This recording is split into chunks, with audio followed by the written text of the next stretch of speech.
I've got a promotion exam at work, and I need to buy the study materials for it. Also, if I don't do overtime, my salary will be reduced. Mike said while we were discussing how to manage our finances for our life together after getting married.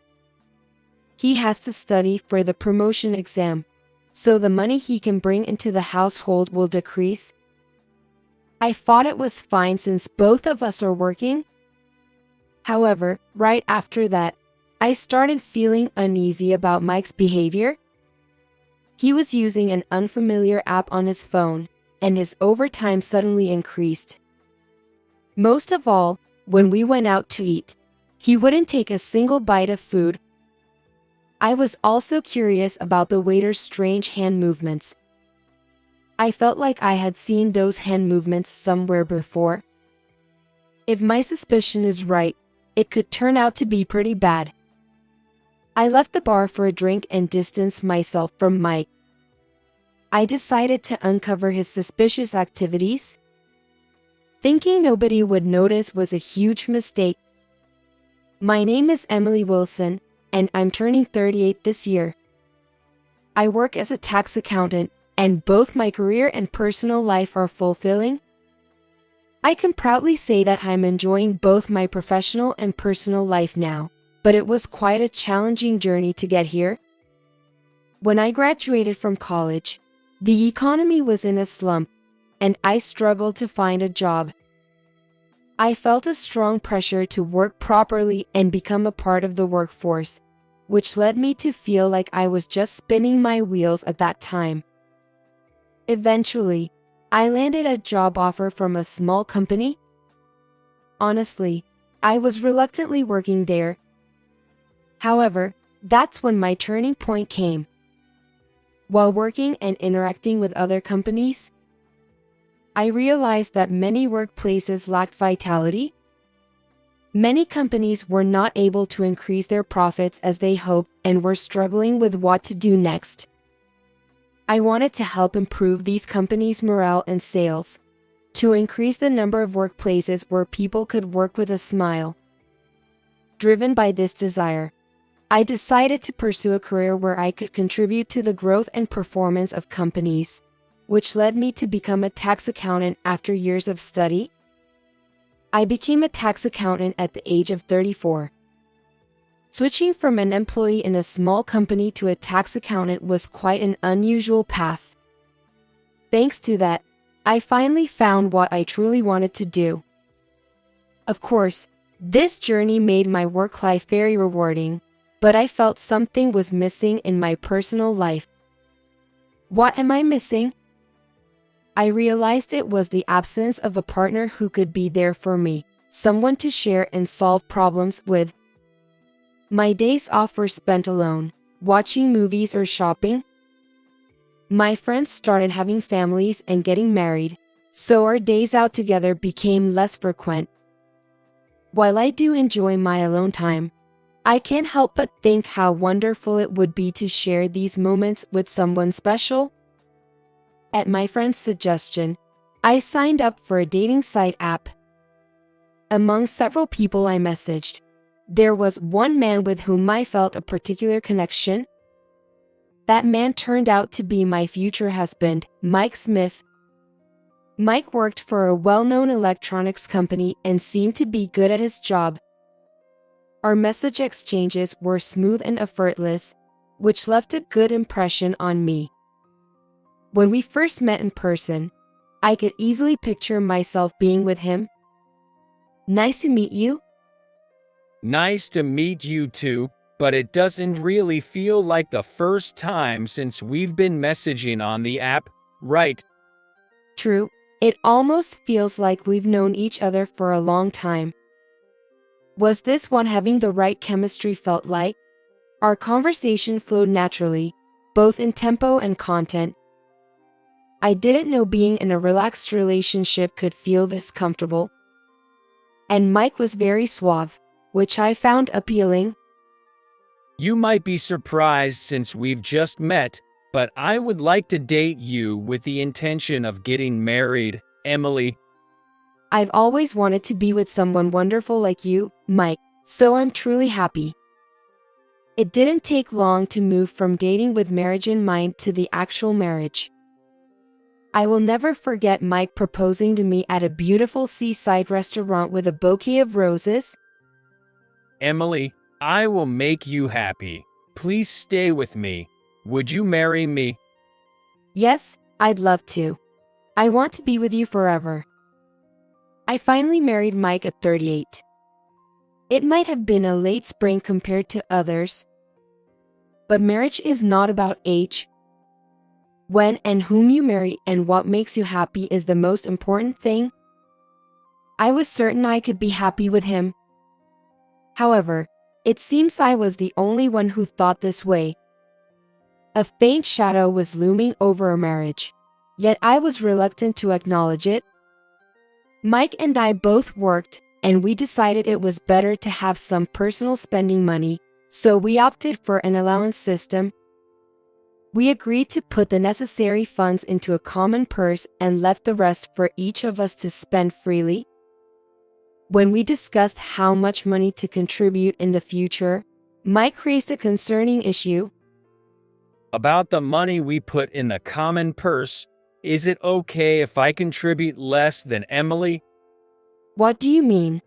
If you don't mind, can I ask why? Then, hesitantly but finally, Mike spoke up. There's a promotion exam at work coming up, and I need to buy materials for it. Also, if I leave work without doing overtime, my salary will be reduced. Oh, I see. Preparing for a promotion exam while working must be tough indeed. I understand. I'll help in any way I can. Really? That's so like you, Emily. Mike exclaimed with a clap of his hands. Of course, it's an important exam for your future career. I want you to be able to give it your best. I remembered the mental struggle I had when I was preparing for my tax accountant exam. Having quit my job to focus on studying at that time, I could imagine how difficult it must be to study for an exam while working. Don't worry about the money. Focus on preparing for your promotion exam, Mike. Thank you. You're amazing, Emily. So, when is the exam? It's in 8 months. It's a bit far off, but... As Mike expressed his relief at being able to focus on his studies, I reassured myself that this was the right thing to do. However, right after we agreed on this, Mike's work behavior drastically changed. What? You have a business trip the day after tomorrow? Right after we decided how much to contribute to our shared finances, his business trips for work suddenly increased. It can't be helped. It's a work assignment. But you need to prepare for the upcoming promotion exam, right? And yet, there are so many business trips. Are you saying I should defy orders and not go on the business trip? Mike stared at me as he said that. It's not that. I just got worried. Then please don't interfere. How well I can perform here is what matters. Okay, but don't overdo it. It's often said that men become oblivious to everything else once they're focused on work, and Mike seemed to fit that mold. I've been with this company for a long time, and I want to expand my role even further in the future. It would be great to see you achieving more. I'm here to support you. Mike looked satisfied, but I was oblivious to the underlying issues. He started bringing his work home, so I always made sure not to disturb him while he was focused. It felt restrictive, but I did it for Mike. Then, one quiet evening, the notification sound of a smartphone echoed in the living room. Oh, that's Mike's phone. The notification sounds beeped continuously just as Mike went to the bathroom. I thought I should inform him if it was an important work call. When I casually picked up his phone, something felt off. A glittering character on a light blue background was displayed prominently on the screen. Mike usually used his phone only for work, so this app seemed out of place. Could it be an app for meeting someone of the opposite sex? But that wouldn't make sense now that we're married. Just as I was pondering this, Mike came back from the bathroom. Hey, why are you? Oh, your phone was ringing nonstop, so I thought I'd give it to you in case it was work-related. Hey, don't do more than you need to. He rushed over and snatched his phone out of my hand. With a sharp snap, the phone transferred to Mike's hand. I'm sorry, but you don't have to snatch it like that. Keep out of it. I haven't announced our marriage at work.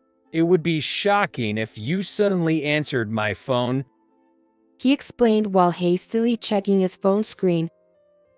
Indeed, in a large company like Mike's, not everyone would know who's married and who's not. Even though I just tried to pass him his phone, he became irritable. Maybe his work isn't going well. Mike's mood often reflects how things are going at work, so it's probably the case this time too. After that day, I found myself being more cautious around Mike. I don't want to be accused of not doing a good job because of me. But then, perhaps noticing my concern, Mike approached me. Hey, are you free after work this Thursday? I'll probably finish around 7, but is there something special? Well, I felt bad about the other day. How about we go out for a drink as an apology? Seeing his awkward smile, I felt a wave of relief and quickly agreed. That sounds good, but it's unusual for you to suggest going out for drinks. What's the occasion?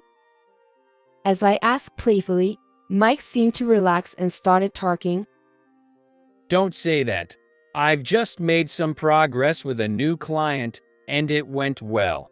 I wanted to share the happiness with you, Emily. Oh, that's good news. I thought you were dealing with some tough project because you look so serious, but I'm glad it turned out well. How about we meet at our usual station and then head to the bar from there? Before we got married, we used to visit various places and enjoyed bar hopping. We both liked having conversations without holding back and savored the pairing of drinks and snacks as a hobby.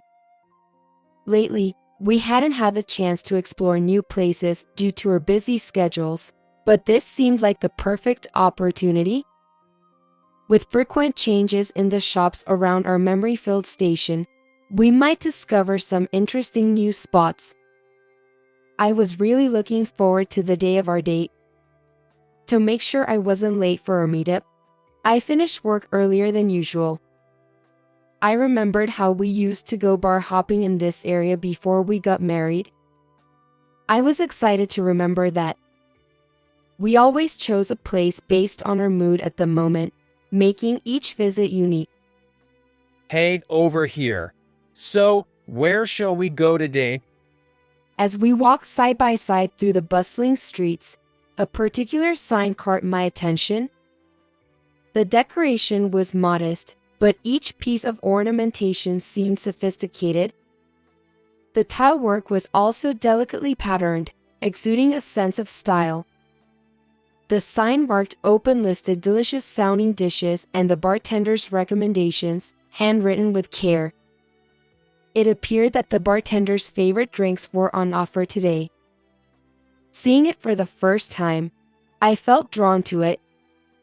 Hey, how about we try this place today? Although I had passed by here many times, the discovery filled me with joy. Really? This place? Shouldn't we check out a few others? There are plenty of bars around. But this place has a variety of drinks and dishes, and it looks stylish. It might be nice to try something different for a change. Huh? Have you ever wanted a stylish place? It's not like you to suddenly go for such ones. I can't keep up with this. though there was no compelling reason to pick that particular bar. His strong refusal made me wonder if there was something more to it. I thought this place would be nice, but you don't like it, do you? Mike sighed heavily, as if giving up. All right, as you wish. His petulant behavior troubled me. Was my preference for this bar really such a bad choice? I couldn't understand the recent fluctuations in Mike's mood. Upon entering, we saw a bar counter and tables, with a bartender and a female apprentice, identified by her badge, standing nearby. I caught a fleeting glance from the bartender, which felt oddly unsettling. Perhaps because it had just opened? There were no other customers. It was like we had the place to ourselves. We took a seat at the back and unfolded the food menu. Let's start with some appetizers and maybe a whiskey soda. Okay. I closed the menu in my hand and placed our order using the touch panel nearby. It's modern, isn't it? Ordering at a bar with a tablet. It's nice not having to call over a waiter. Yay. Mike's response seemed somewhat distracted. The female apprentice bought us our food and drinks. She glanced at my face, then made a puzzled expression. Was there something on my face? Maybe my fatigue from work was showing? I took the dishes from her anyway. The food looked delicious. Assortment of cheese, pickles, and hot potato skins. I was torn about what to eat first. In front of Mike and me were the whiskey sodas we ordered.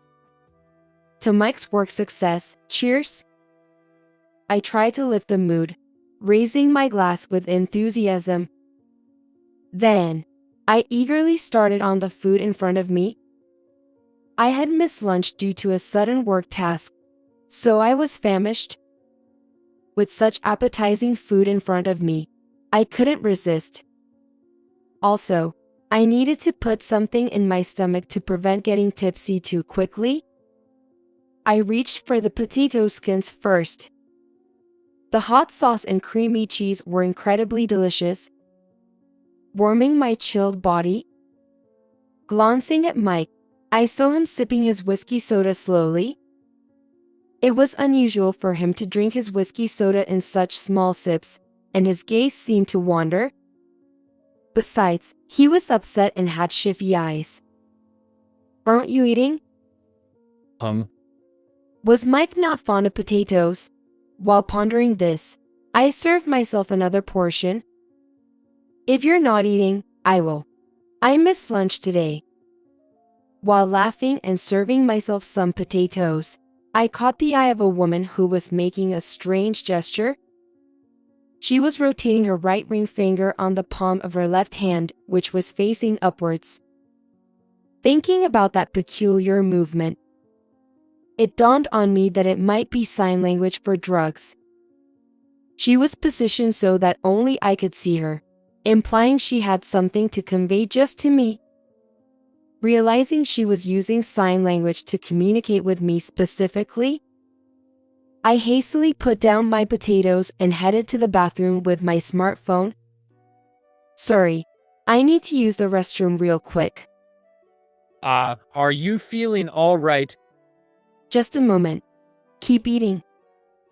Feeling as if my feet were glued to the floor, I sensed it might be better to leave the bar. Perhaps it was best if I left first. Pretending it was work-related, I quickly returned from the bathroom and spoke to Mike. Sorry, I've got to go. Work called. Oh, really? That's too bad. Yo, sorry. Are you going to stay and drink? Yay, might as well. It's been a while since I've been out. Pretending to go back to work, I decided to stay at a business hotel instead. What the female apprentice at the bar was trying to say, Mike's expressions and his gestures, I felt curious and sensed that this was not going to end without incident. Overthinking made my head feel like it was going to explode. so I browsed websites on my smartphone to calm down. While watching the news, I noticed an intriguing advertisement. The ad for an app titled How to Meet Your Soulmate was the same one installed on Mike's phone. That's it. The notification that wouldn't stop on his phone. I thought it was work-related. I instinctively covered my gaping mouth with both hands. Should a married person even keep a dating app installed? Moreover, I know these kinds of apps are all the rage now, being released one after another in city advertisements. Therefore, people wanting to meet others must be using multiple apps. Given Mike's personality, he would be seeking efficiency, probably juggling several apps. It seems unlikely that he would have just one app downloaded. I had a bad feeling, so I decided to check what kind of app it was. Then, I discovered numerous apps. Though it was just a glimpse, some seemed familiar, as if they were on Mike's phone. Mike is meticulous and detailed, so it's hard to imagine him leaving unused apps lying around. I downloaded an app that seemed to be the same as the one Mike was using and registered as a member. That light blue app briefly shone on Mike's phone. I registered my name and a simple profile and started using it immediately. If Mike was using this app, it might unveil his true nature. I told Mike that I couldn't finish work and stayed overnight at a business hotel, then went to work directly from there, executing my plan. The next day, I took a personal day off and ventured out from the hotel into the city. I bought a brown long-haired wig and a hat, then uploaded my profile picture. Crafting my profile information so as not to be recognized, I quickly started searching for matches. Narrowing down by location, age, and interests, the number of potential matches decreased. I put in the name of a game that Mike likes, and all at once the number of matches was limited. Though unexpected, as I looked through profiles and icons, I discovered one that seemed to be Mike and easily matched with him. To avoid being discovered, I exchanged messages with him. In the app, Mike talked about being single, working for a certain company, and enjoying soccer and barbecues on his days off. Clearly, he didn't realize he was talking to me. I confirmed that Mike was using the app to meet up, and I went on my next mission. On Friday night, after returning home, I placed a lost item tag in our car, used by both of us. Just to be sure, I also placed it in the pocket of my cardigan left in the car. Then, I returned home, acting as if nothing had happened. Given Mike's frequent use of dating apps, he probably wasn't just talking to one person. I'm home. Work was crazy after that. Do you have any plans for this weekend, Mike? I have to go out for work, so it doesn't look like I'll get the weekend off. Really? That sounds tough. There's a sale going on, so I plan to go shopping by myself. All right, have a good time. As I said it, I glanced at Mike heading to the shower with his phone in his hand. In fact, I already knew that Mike had been searching on the family computer for tourist spots in the neighboring town. He had looked up ferry schedules, a delicious bakery, parks with nighttime views, and even hotels. Moreover, his search history included "she's the one" gift and fifth date proposal lines, so the woman he was planning to date this time must be his true love. I decided to make my move the following weekend. Well, I'm going to work. You know, working on a day off is the worst. That's true. Then you have a good day. After seeing Mike drive away, I started my move to catch him in the act of cheating. I booked a room in the hotel Mike had searched for and first monitored his movements from there. The lost item tag's movement confirmed he was indeed heading to the neighboring town. I watched the pin move to the ferry terminal and a chic cafe. Tonight, at the park with a night view, would be where I'd confront him. It was easy to imagine him parking the car near the park to enjoy the night view. I waited until evening to go to the park and looked around. Then, a familiar car entered the parking lot. Mike and a woman I don't know got out of her car. Mike had his arm around the waist of the unfamiliar woman, escorting her to a spot with a good view of the night scene. After watching Mike and the woman walk away from the car, I got into the back seat. Crouched under the seat, I waited for the two to return. Soon, the satisfied pair returned from viewing the night scene. It was really beautiful. I'm thrilled to think about the wonderful night ahead with you, Mike said as he sat in the driver's seat. The woman, presumably his affair partner, took the passenger seat. I stood up from the back seat and put my hands around Mike's body like a hug. Hey, what's all this about? Mike turned around with a guilty look. Well, it's just that. So, you plan to propose to your girlfriend on the 5th date at this park with a view? Thought you could smoothly carry on with your affair? In the dim car, Mike's face drained of color. His pale face in the darkness was scarier than a ghost. You've been deceiving me and cheating? And you've been drugging drinks at the bar with your buddy bartender, haven't you? What? Why would say that? Mike was still flustered. Why? Want to know? At that moment, he fell silent, helpless. Your behavior at that bar was very weird. When I checked the reviews, there were several women who had gotten terribly drunk. That seemed odd because all the comments were from women. So what do you want from me? Mike still hasn't figured out his situation. He came out strong. Is that bartender your accomplice? He's quite the schemer. After visiting again, I spoke with a female apprentice who told me about the women you brought along. The women I brought? Yes, each time a different woman, all ending up barely able to walk, dead drunk. They say women get drunk faster than men, but isn't it strange to be that intoxicated at a bar? Mike bit his lip, at a loss for words. The woman working there thought it was just her imagination at first, but she began to see a pattern. She discreetly informed me.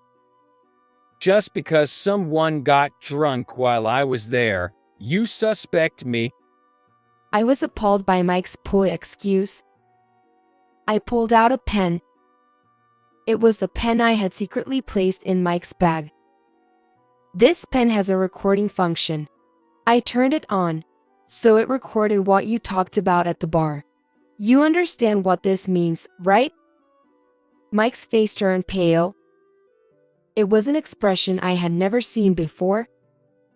Without hesitation, I pressed the play button. The recording captured his gratitude for spiking the drinks to make them more intoxicating. I can't believe you did this. I can't trust you anymore. Overwhelmed by being called out, Mike reacted with furious anger. You should be grateful I married a leftover like you, sneaking around like some detective. Mike spat angrily, slamming his bag onto the ground. The woman next to him glared at me and said something outrageous. You're the one binding Mike, aren't you? It's because of your insidious actions that you're disliked. I would never do such things. The woman, who introduced herself as Julie, was obviously Mike's affair partner. She leaned close to him like a lover. And it's like a little puppy barking. I knew he was married, but I'm more suitable for him. His other women were just flings. I'm the one who will be happy with Mike. More suitable for him? He works at a manufacturing company and is about to get promoted.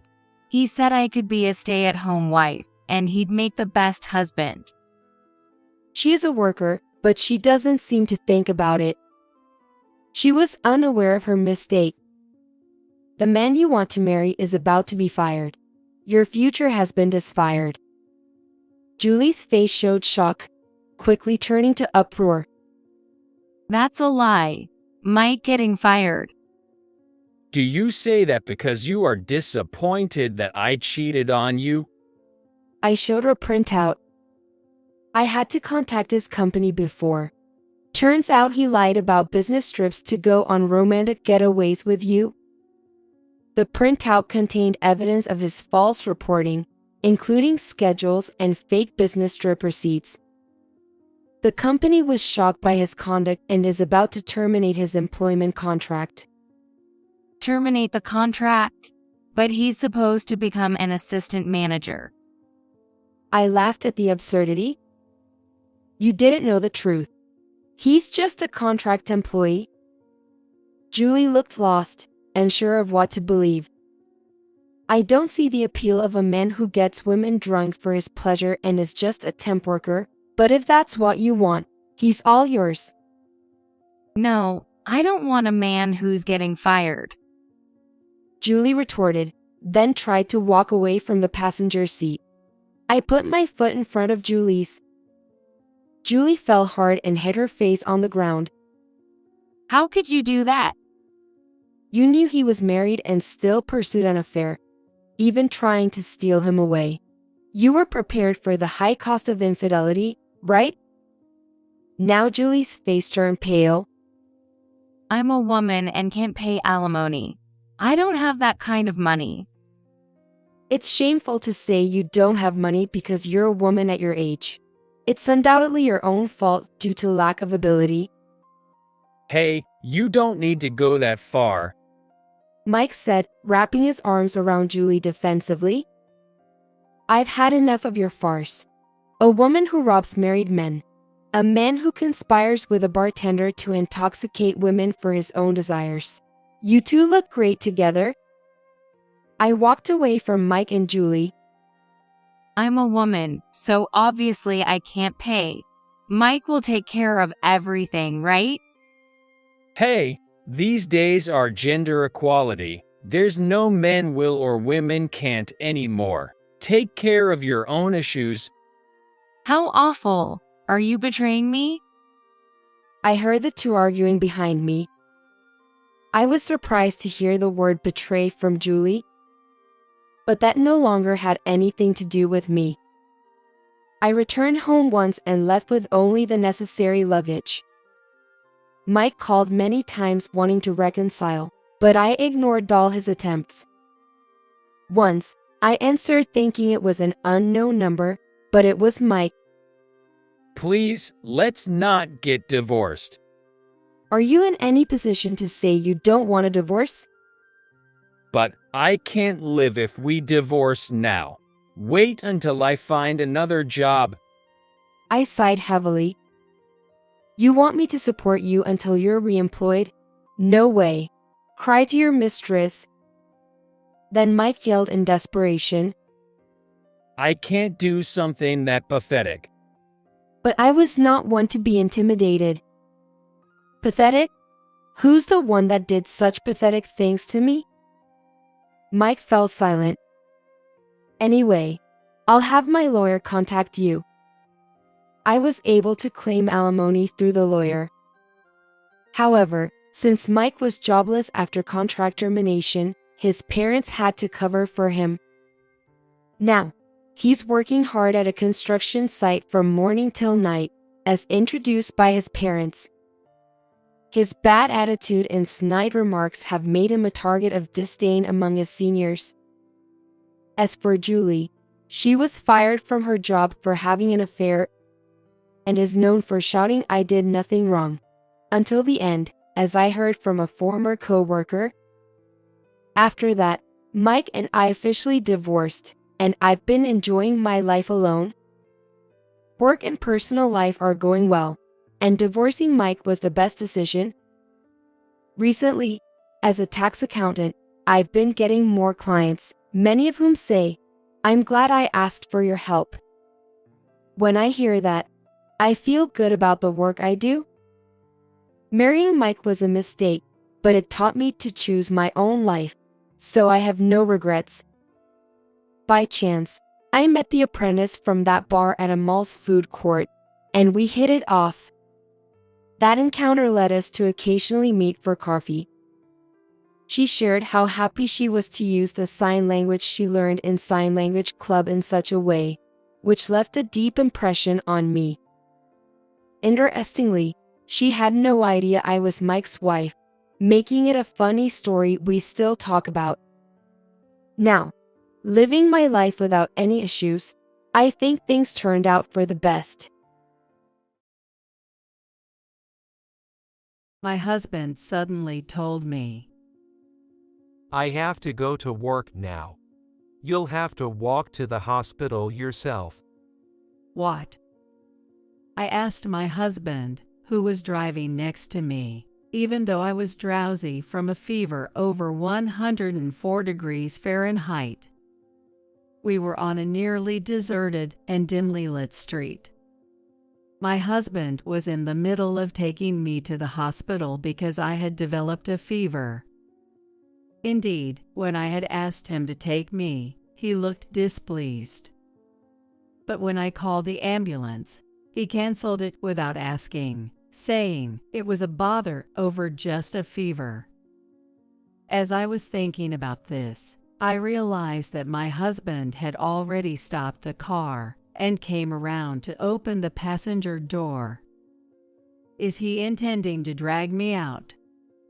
With my weak hands, I desperately clung to the passenger seat. But my resistance was futile. He dragged me out of the car and threw me outside. He snorted, returned to the driver's seat, and said, "Figure it out yourself. You can make it to the hospital if you walk for an hour, right? And don't bother strangers for help, got it?" Then he drove off immediately. "Please, stop, come back." I knew my cries wouldn't reach the car growing distant, and I didn't even have the strength to stand anymore, so I could only sob and weakly call for help. "Someone, please help me. My name is Naomi. I'm a 40-year-old housewife. I live in a small town in the Midwest with my husband, Daniel, and our 16-year-old son, Ethan. Daniel and I met through a friend's introduction. At the beginning of our relationship, Daniel always said, "I'll climb the ladder, just stick with me." Seeing his ambition, I thought marrying him would make me happy. I was happy at the beginning of our marriage. He worked for a well-known corporation and earned a good salary. We spent enjoyable days together, watching movies or going shopping on days off. However, as our son Ethan was born and grew, those days started to change. Firstly, Daniel never got involved in parenting. He never changed a diaper, nor did he ever bathe Ethan. He never participated in an open class at his son's school, even when he had time off. We've never even been on a family vacation together. In short, Daniel never did anything that could be considered fatherly. As a result, Ethan and Daniel hardly talk anymore. Of course, knowing that this wasn't right for a family, I had tried to mend our relationship. However, Daniel dismissed the attempts, claiming I was too tired from work to have a proper conversation, letting the matter slide without resolution. We lived together, and it gradually became clear that Daniel was a coward. Daniel's big talk wasn't driven by ambition, but was merely bluster.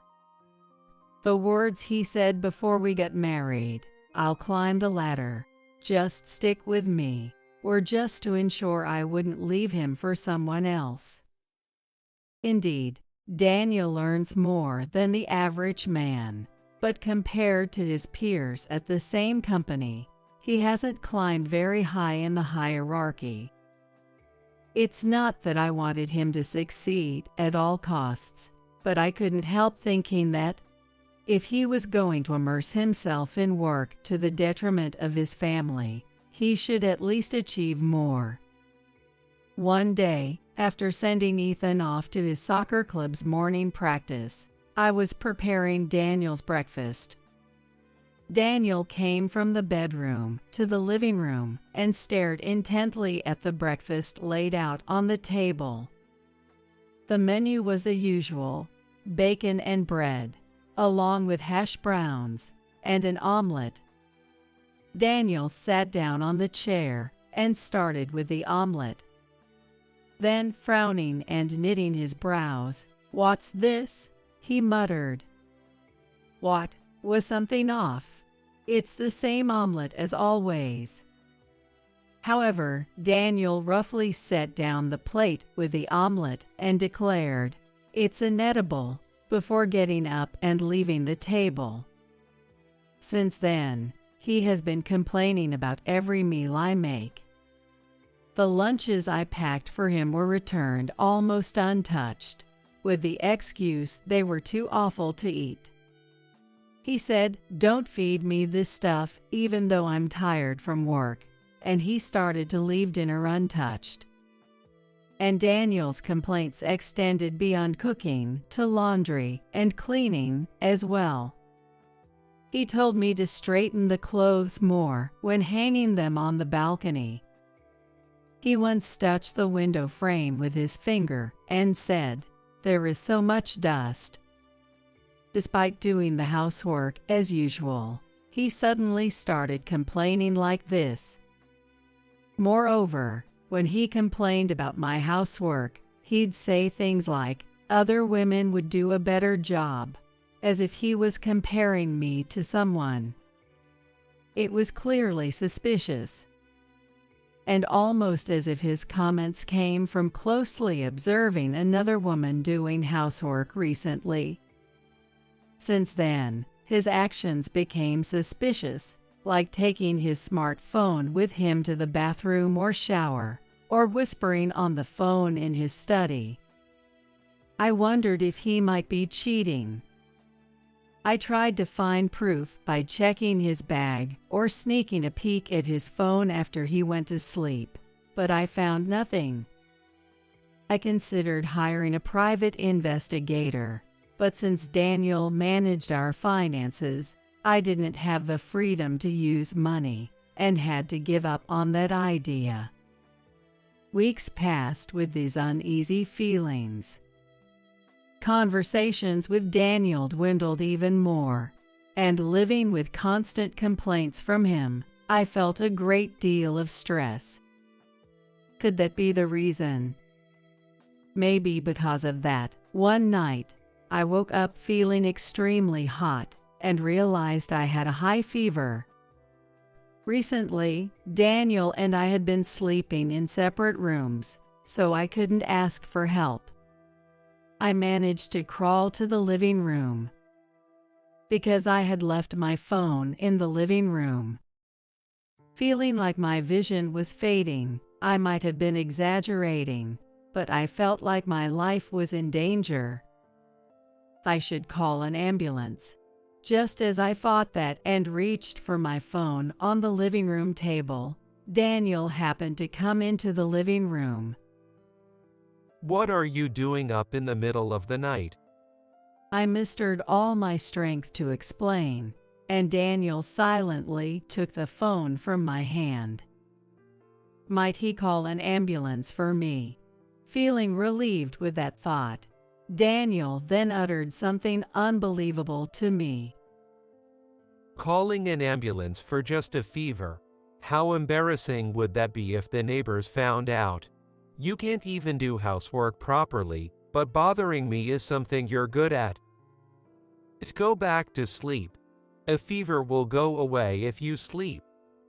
Far from being concerned, Daniel snapped at me, and I protested through tears. Please, let me go to the hospital.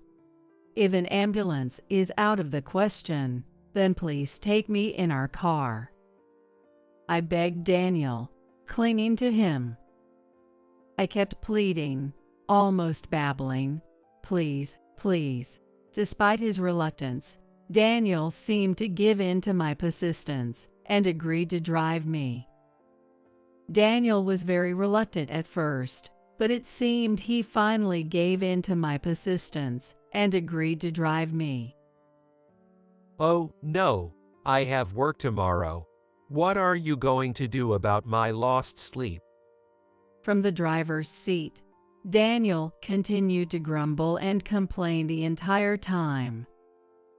I rested my head against the rain-pelted passenger window, listening to him.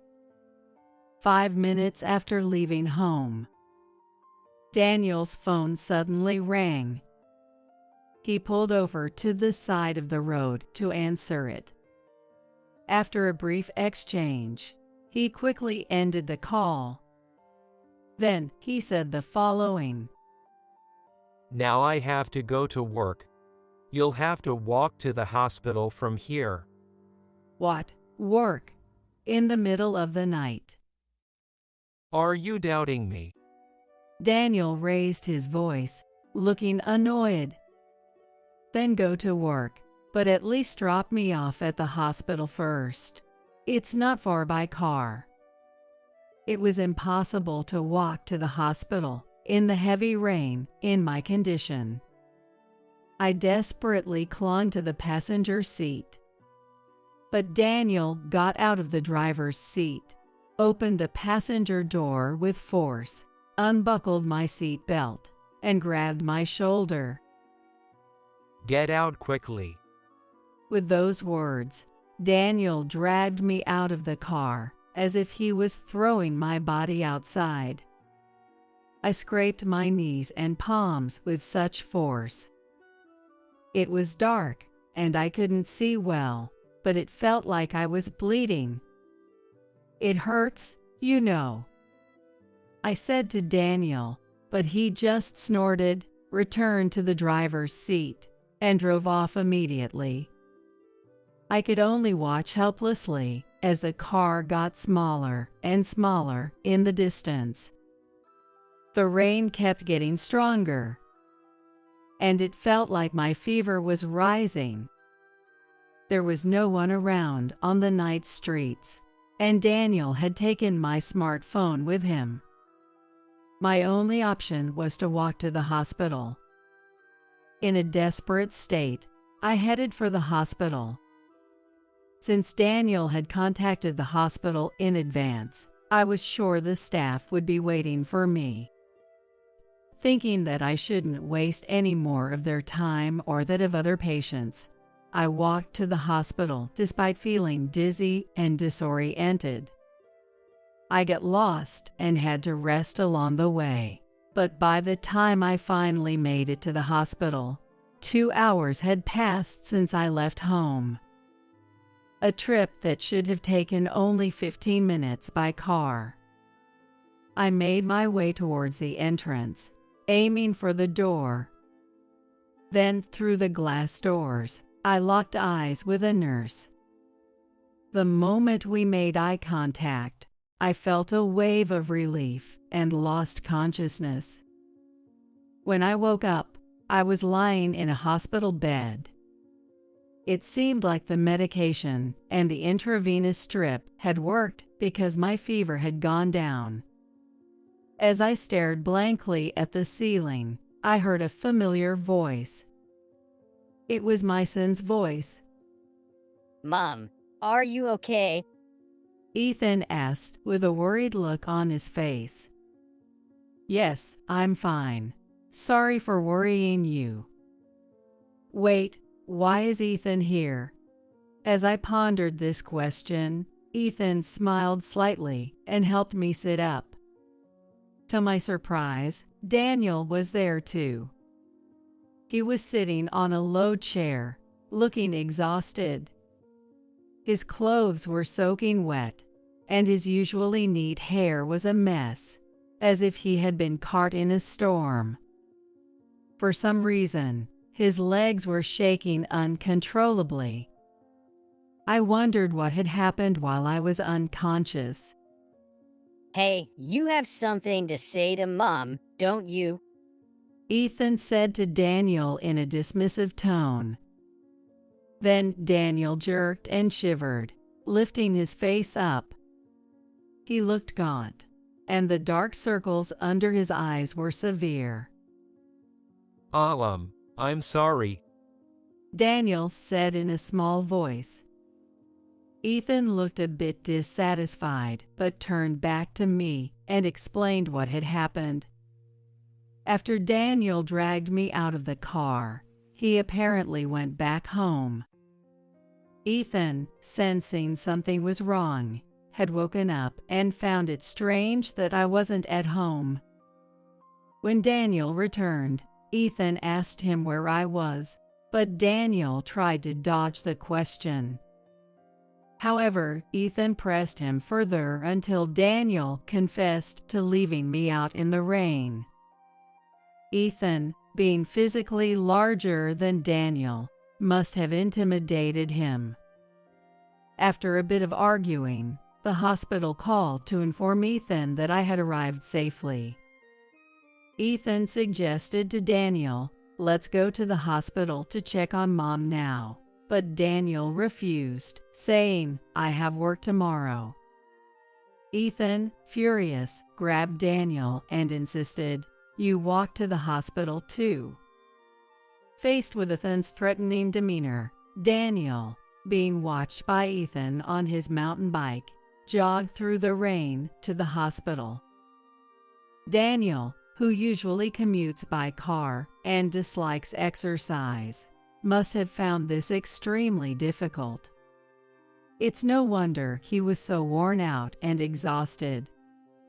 After finishing his explanation, Ethan looked at me seriously and said, Mom, you should divorce this guy right away. I was shocked by his words. Not because I didn't want to divorce.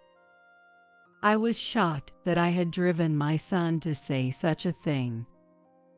I took Ethan's hand and apologized, saying, "I'm sorry." For a while after that, Daniel and I were in a Cold War state. I wanted to divorce, but there were financial concerns. As a housewife, I wasn't confident I could adequately support Ethan if we were to divorce. I wondered what Daniel thought about all this. A few weeks after I had a high fever. One day, the landline at home rang. Hello? Are you Daniel's wife? My name is Amy, one of his employees. Well, yes, that's me. Is there something you need? The woman who introduced herself as Amy said to me, who was bewildered. Daniel and I are in love. So could you please divorce him quickly? Amy was having an affair with Daniel. My previous suspicions of infidelity weren't misplaced. I would divorce him if I could.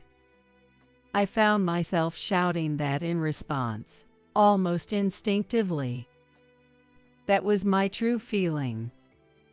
Take that lousy man if you want him. Will I be insulted? With that thought, I steeled myself and gripped the receiver tightly. But Amy exclaimed, "Really?" with a happy voice. Then it's settled. I work for a major corporation, so I can pay any amount in compensation. If you give me your email address, I'll send you plenty of evidence of my affair with Daniel. You can use that to demand a divorce from him. Caught off guard by the unexpected proposal, I was momentarily stunned, but I quickly regained my composure. There's no way I could pass up such an opportunity. I gave her my email address. And soon after, she sent me ample evidence of the affair. There were la vie de vie photos and screenshots of their rendezvous messages, more than enough to serve as proof. That evening, after making sure Ethan had fallen asleep, I approached Daniel, who was having a drink. "Hey, we need to talk." Daniel just said, "What?" without taking his eyes off the TV. I was irritated, turned off the TV, and slammed my hand on the table. Daniel turned to face me, angry. I presented something right in front of Daniel. A divorce form. Daniel's eyes widened in shock. "Let's get a divorce. It seems you have someone else who works for a major corporation and is good at housework." What? Are you saying I'm cheating? If so, show me the proof. Daniel said confidently, thinking he had covered his tracks. I met his challenge and presented all evidences Amy had sent me. His confident expression quickly fell, and he began to look like he was about to cry. What? How do you have these? I deleted everything. A divorce would be embarrassing, right? And doesn't Ethan need a father? And money? Daniel apparently doesn't want other people to think he got divorced because he cheated on his wife. How selfish of him. I'm not embarrassed at all. Besides, Ethan doesn't need a father like you. You've never done anything fatherly before. Don't start saying such things now. As for money, if you truly care about Ethan, you'll provide ample child support, won't you? Finally, Daniel seemed to realize I was serious about our divorce, holding his head and starting to sob. This isn't how it was supposed to go. Half a year later, Daniel and I were officially divorced. In the divorce, I demanded a fair division of assets, compensation for his infidelity, and ample child support for Ethan. Additionally, I demanded compensation for infidelity from Amy, the woman involved in the affair. Since the payments were made in lump sums from both parties, I had no immediate financial worries. I didn't want Ethan to go through the trauma of changing schools, so we moved to a nearby apartment, and now we are working together to make our lives work. It seems that Daniel and Amy started living together. However, both being busy with their jobs, they frequently argued over household chores, each trying to push responsibilities onto the other. Amy's efforts in housework were probably to show her best side to Daniel in an attempt to take him away from me. Once she had Daniel to herself, she likely felt comfortable revealing her true nature. Moreover, somehow, it became public knowledge that Daniel and Amy had an affair, tarnishing the reputation of the major corporation they worked for, and resulting in both of them being fired. They struggled to make ends meet after paying me the compensation in full, but that's none of my concern. Since divorcing Daniel, Ethan has become much brighter and more dedicated to his club activities. I'll be a player for the first time in the upcoming match. Watching him talk happily, I felt deep down that my decision was the right one. What the heck? I don't get it. When I went to a town I don't usually visit for shopping, I witnessed my husband and my mother walking arm in arm, intimately and kissing in public without any regard for the onlookers. Shocked, I rushed over to confront them, but far from showing any remorse, they defiantly justified their actions. I immediately went to my parents' house, told my father about the two, and got a divorce. However, after my father passed away, I had to meet my mother and ex-husband again. Seeing my mother for the first time in a while, she was wearing loose clothing, and her belly was visibly swollen. Noticing my gaze, she smiled triumphantly.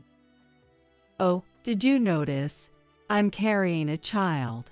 Seems like you waited forever but couldn't have one, huh?" Unlike you, we managed to have a child right away. Now I can finally become a father. Breaking up with you was a good thing. They hurled insults at me, intending to hurt me as much as possible. However, their plan backfired. Unfortunately for them, I wasn't hurt at all. Oh, that's hilarious. You two are such idiots. I laughed so hard I had to hold my stomach. My name is Mia, and I'm a 24-year-old office worker. My parents had me when they were very young, in what you'd call a shotgun wedding. Both of them were quite flashy in their youth. My mother, Linda, was just 16, still in high school, when she met my father, Kevin, a construction worker 4 years her senior, and had me. Their love story began when my mother fell head over heels for my father and aggressively pursued him until he gave in, and they started dating. Soon after, she got pregnant with me, and they got married. Getting married as a high school student was frowned upon by society, but since my mother was already pregnant with me, they had no choice but to accept it. The early days of their marriage seemed to go well.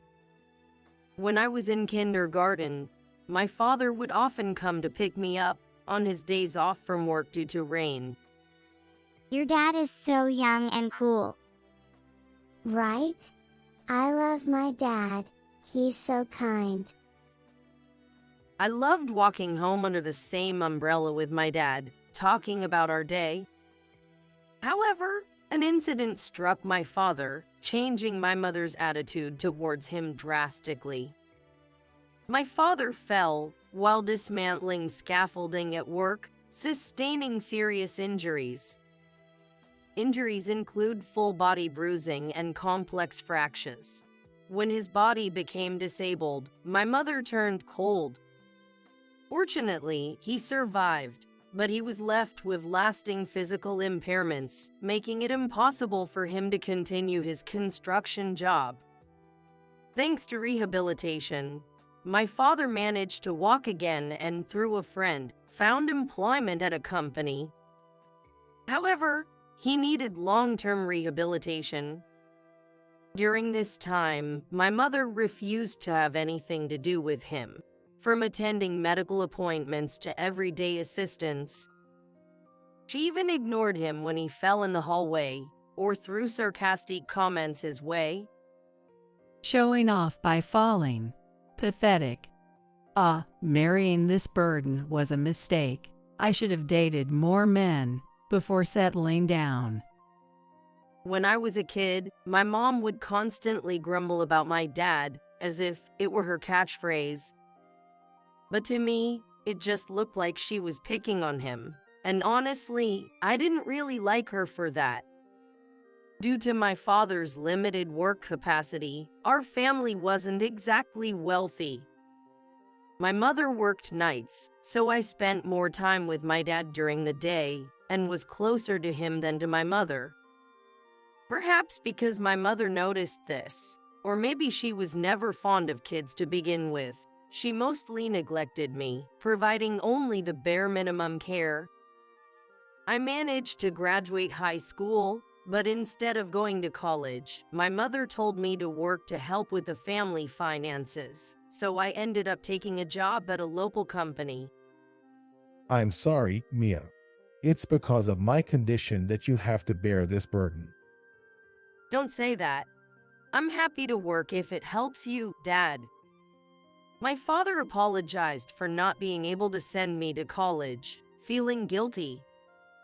Although I hated to comply with my mother's demands, I worked hard for my father. A few years after I started working, I married my colleague, John. I didn't want a cold marriage like my parents had. I wanted to build a warm home with him. I'll take care of you, Mia. Let's be happy together. I want lots of kids too. I was so happy to hear those words that I accepted his proposal right away.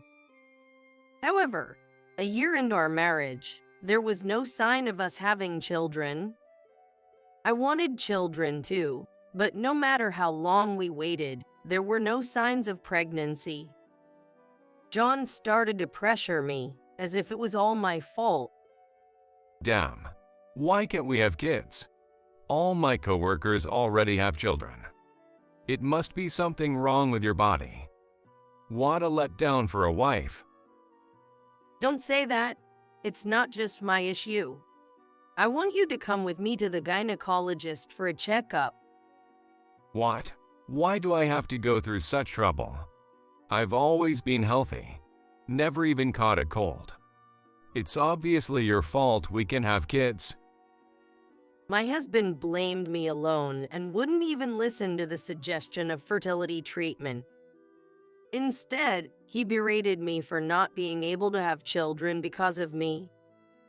Stop making excuses and get treated at a hospital already. It's embarrassing for me that we're married and can't have kids. He wouldn't listen to me at all, just blamed me one-sidedly. Still clinging to a sliver of hope, I pursued fertility treatments alone, but there was no sign of us having a child. And then John started coming home less and less. He said he was busy with work and started coming home in the morning more frequently. Is it really work? Could he be cheating, now that I think about it? I had several reasons to suspect my husband. There were times when I could smell women's perfume on his clothes when he came home in the morning. Not just once, but several times. Moreover, when I checked the credit card statements, there were charges for unexplained expenses that further fueled my suspicions.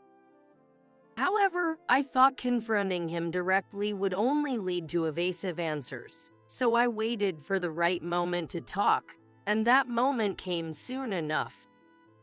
It happened when I went out to a town. I usually don't visit for shopping. I saw my husband, although he said he had to work on this holiday. Is that John? But he's supposed to be at work today. I was about to call out to him when I noticed a woman walking beside him. What? Why is my mom walking with John? There, walking beside him with a smile, was my mother. Since getting married, I had distanced myself from my mother. I had visited my father at home, but rarely brought my husband there. There was supposed to be no contact between my husband and my mother after our marriage greetings. Curious, I watched them without calling out, and to my shock, they held hands and kissed right in front of me. What? This makes no sense. I ended up raising my voice. They didn't notice me, stunned, and continued walking away. Finally, I couldn't hold back and shouted, "Hey, John, Mom, what are you doing?" When I caught up and called them out, they were visibly surprised to see me. Oh, what's the matter, Mia? You seem so flustered. It's not, what's the matter? What are you guys doing? What do you mean? I just happened to meet John here, so we were just saying hi, since it's been a while. Is there a problem with that? It seemed my mother was pretending to be oblivious. Seeing my mother dressed youthfully, you wouldn't think she was over 40 if not told. And then, getting closer to my mother, I realized something. This scent, I've smelled it before. The perfume my mother was wearing was familiar. It was the same scent I smelled on my husband's clothes when he returned home late. I didn't want to believe it, but I was convinced that my mother was my husband's affair partner. Don't lie, I saw you two kissing just now. What? You must be mistaken. We just bumped into each other, that's all. When pressed, the two exchanged a fleeting look of panic, but after a moment of silence, John admitted defeat and spoke. Oh, man, I never thought we'd get caught this early. Why are you even here? What's that supposed to mean? You're so oblivious. I thought we could have kept it under wraps a bit longer, but to think you were watching. Well, as you've guessed, I actually prefer older women. Sorry, I did feel bad for you, but I've been into John since we first met. My mom and husband unabashedly said something unbelievable. We just happened to bump into each other one day, had a lunch, and, well, one thing led to another. I'm still young, after all, I want to experience love. Our relationship was already strained, and as I confided in her, the more we talked, the more I was drawn to her. Yeah, I heard about it. Mia. Having trouble conceiving, huh? John really wanted a boy. And because of you. Can't believe you'd say that to Mom. Well, it's true, isn't it? Your body's the reason we can have kids. Unbelievably, it seemed my husband had shared everything, even our most private issues, with my mother. Struggling alone with infertility, my husband blamed me as if he were the victim, despite never listening to my concerns. Fury bubbled up within me, realizing there was no way I could continue this marriage. The audacity. Do you even realize what you're doing? I yelled at them, as they were nonchalantly making excuses. Can't help it. It's because you're a failure as a wife and a woman. Excuse me, I'm better off without a husband like you. I want a divorce. Fine by me. To be honest, I've been over you for a while. Always excuses, no kids. I'll be relieved to be rid of a defective product like you. Oh, I didn't intend for this to happen, but I guess I ended up taking your precious husband. Sorry about that. Despite clearly not feeling sorry, my mother offered a hollow apology. Mom, if Dad finds out about your affair, you'll be divorced too. Be prepared. Her complexion changed upon my words, but she quickly reverted to her smug demeanor. Well, like there's no proof of the affair. You and John getting divorced is your business, but I'll divorce when I please. Come on, John, let's go. Urged by my mother, they left me behind in haste. Despite their affair, unlike John, my mother didn't seem eager to divorce my father immediately. I went straight to my parents' house and told my dad everything. So, I endured all these years thinking you needed a mother, even if she was that kind of woman. But to disregard her daughter like this. My father grimaced at my report. I'm divorcing John. I can't stay with him after what he's done. What will you do about Mom? Don't worry, I have a plan. I won't let them have their way. John later sent a completed divorce form by mail, which I signed, finalizing our divorce. My mother didn't return home after that, apparently eloping with John. Despite my anger, my father advised me to forget them both, and I decided to let go of my ex-husband and mother. I then moved out of the apartment I shared with John and returned to my childhood home. My father had become quite self-sufficient. Ironically, thanks to my mother's neglect. Despite everything, I'm happy to live with you again. Thanks for coming back. I enjoyed a brief period of peace with my father, but it didn't last. He contracted a widespread pneumonia and suddenly became gravely ill. Mia, I am sorry for all the hardships. Live your life as you wish from now on. On the brink of death, my father firmly held my hand and told me this. Tears welled up as I nodded in agreement.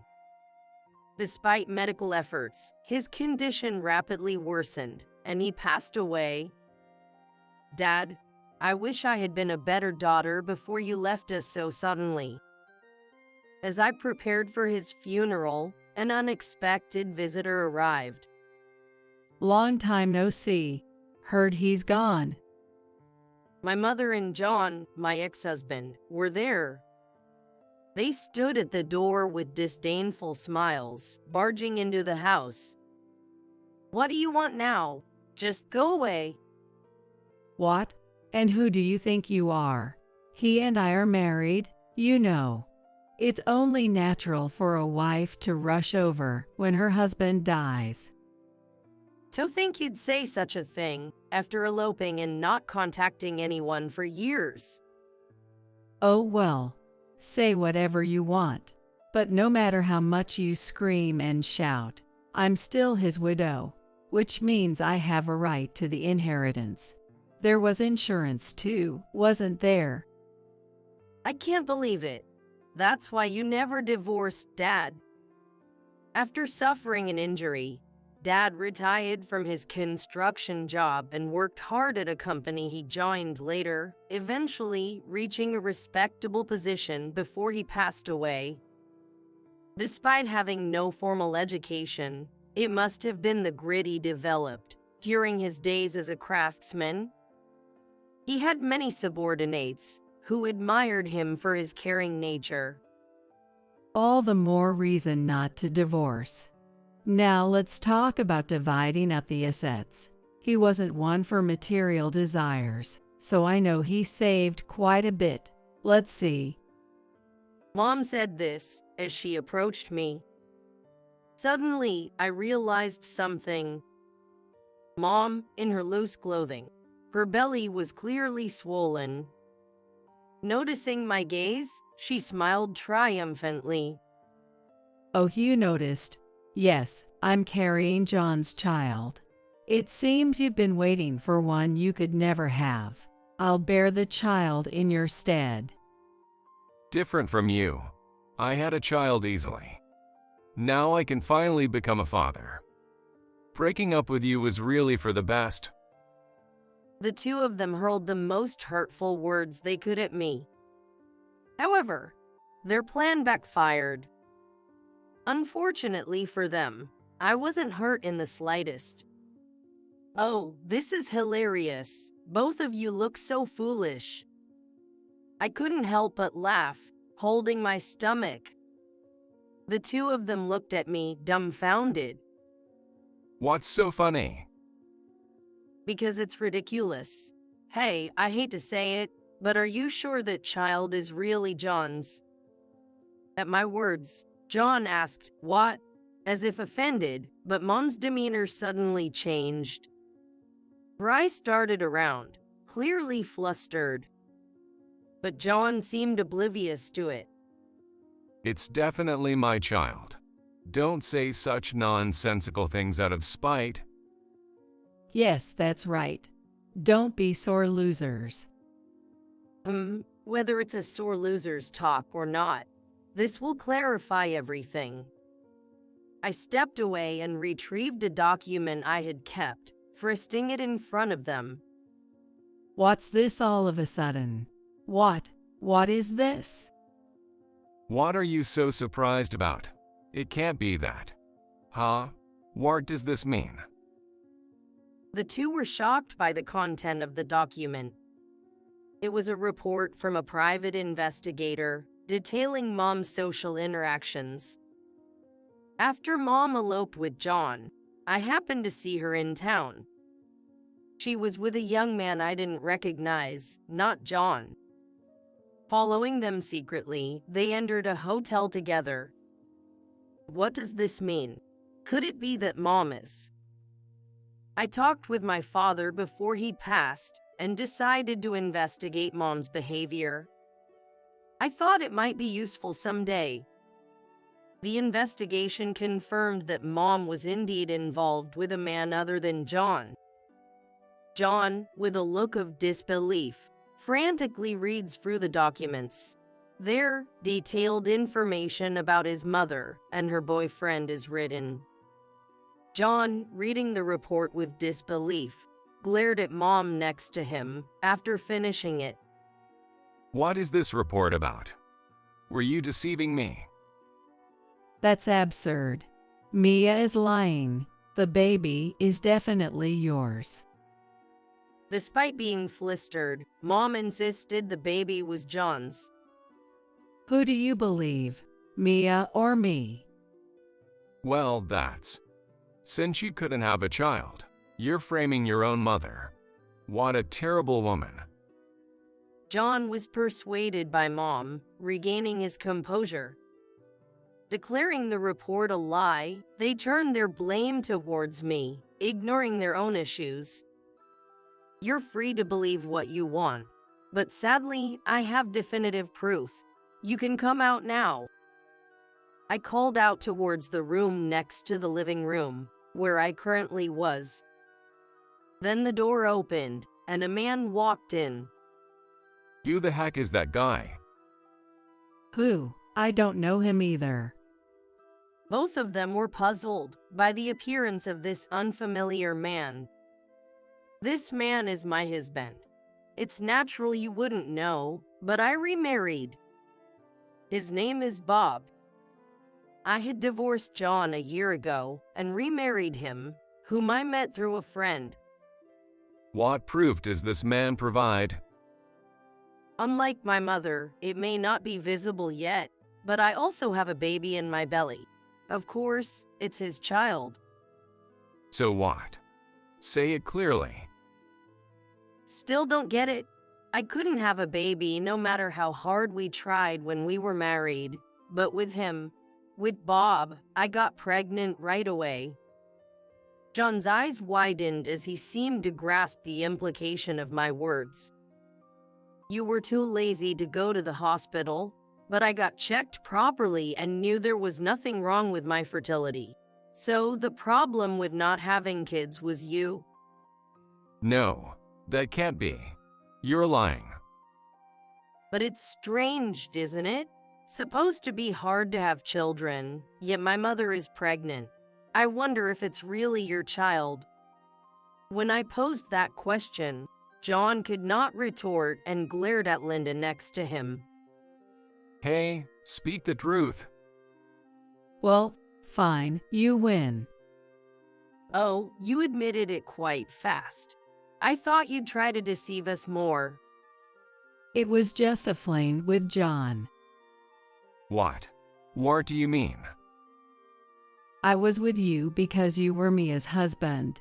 You know, wanting what belongs to someone else. But my true love was another man. I was planning to break up with you soon. John was shocked by his mother's words and stood dumbfounded. I wanted to enjoy messing around with men until I got caught. Well, it doesn't matter.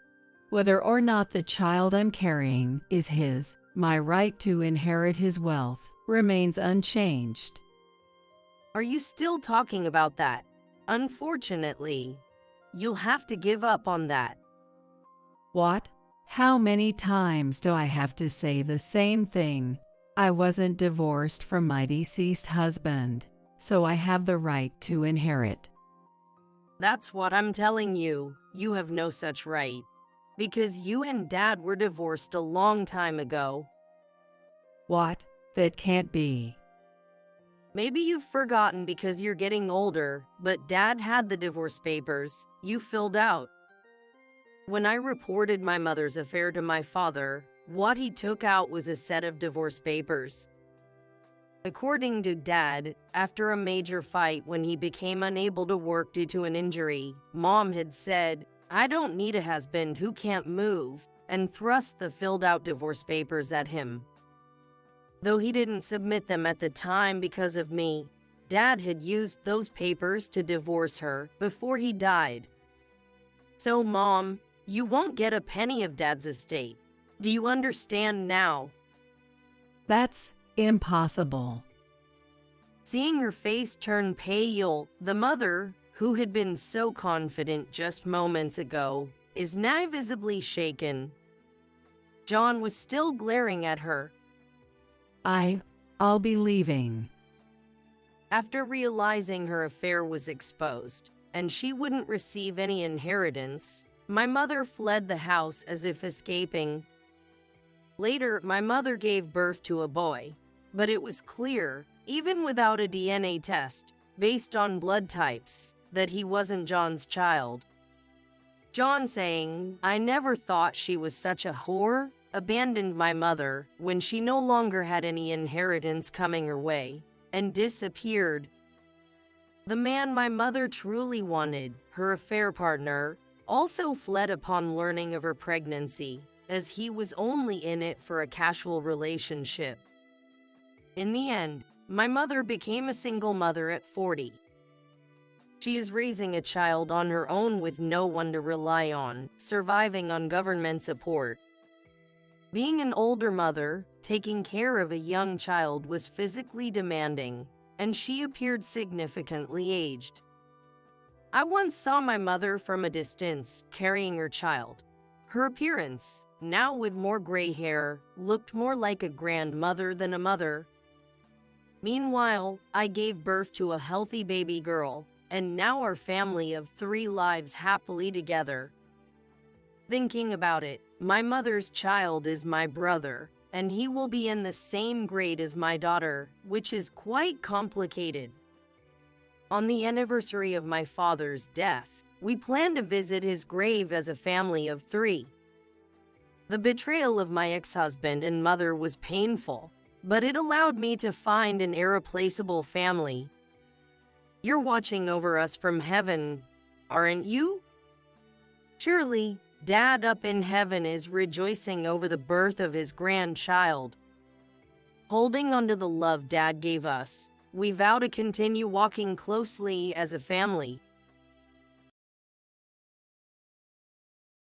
Please forgive someone like me. Goodbye. The day after giving birth, what was next to my pillow was a suicide note from my husband. The shock was too much for me postpartum, and my mind went blank. Later, my husband's shoes were found at the edge of the cliff. After that, I was just barely getting by, living with my daughter, Alice, and before I knew it, 5 years had passed. I found solace in the growing, radiant smile of Alice. However, when I attended my friend's wedding, something shocking happened. Surprisingly, standing next to the bride was my husband. Dressed in a tuxedo, he had the same smile as before, standing there, supposedly having thrown himself into the sea. Why was he here? From there, I came to learn an unexpected truth, and as a result, his life took a downward turn. 5 years ago, at 35, I was working as a nail technician with regular clients. Dreaming of owning my own shop someday, I was working hard while saving up. Concerned about me being so focused on work and without a boyfriend, my best friend Sarah invited me to a mixer. Emily, it's great that you're dedicated to your work, but you haven't given up on marriage or having kids, right? If so, you've got to seek out some encounters. Encouraged by words from Sarah, a friend from high school who I've had a complicated relationship with, I decided to join, thinking it might be good for a change. And so, my life took a significant turn. At the mixer, I had an unexpectedly good encounter. We hit it off as if we'd known each other forever, and soon started dating. His name was Michael Thompson, a 38-year-old businessman. Both of us being in our late 30s, we were dating with the intention of getting married. But within 6 months, it found out I was pregnant. Michael, I think I'm pregnant. What? Really? The moment I told him, I thought I saw a startled look on his face, but he quickly smiled and hugged me. We decided to have the wedding after the baby was born and things settled down, and before that, we talked about getting legally married and starting to live together. However, during the move, my morning sickness worsened, and there were days I couldn't get out of bed. We should get married sooner, so just sign the marriage application, and I'll submit it to the clerk's office. I wanted to go together. Sorry. Don't worry, just dress for the baby. I was always enveloped in his kindness.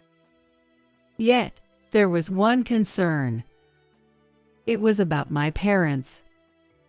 Living in the countryside and concerned about social appearances due to their jobs, they had been pressing me about marriage whenever they saw me.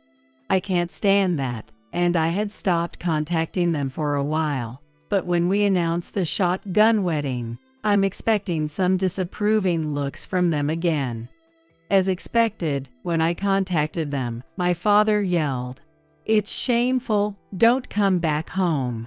Though I anticipated it, such a situation still brought me down, compounded by morning sickness, making every day gloomy. I gradually started missing work, spending most of my days in bed, unable to handle household chores, and settling for the bare minimum when it came to meals. I'm sorry, I couldn't do anything today either. Test again.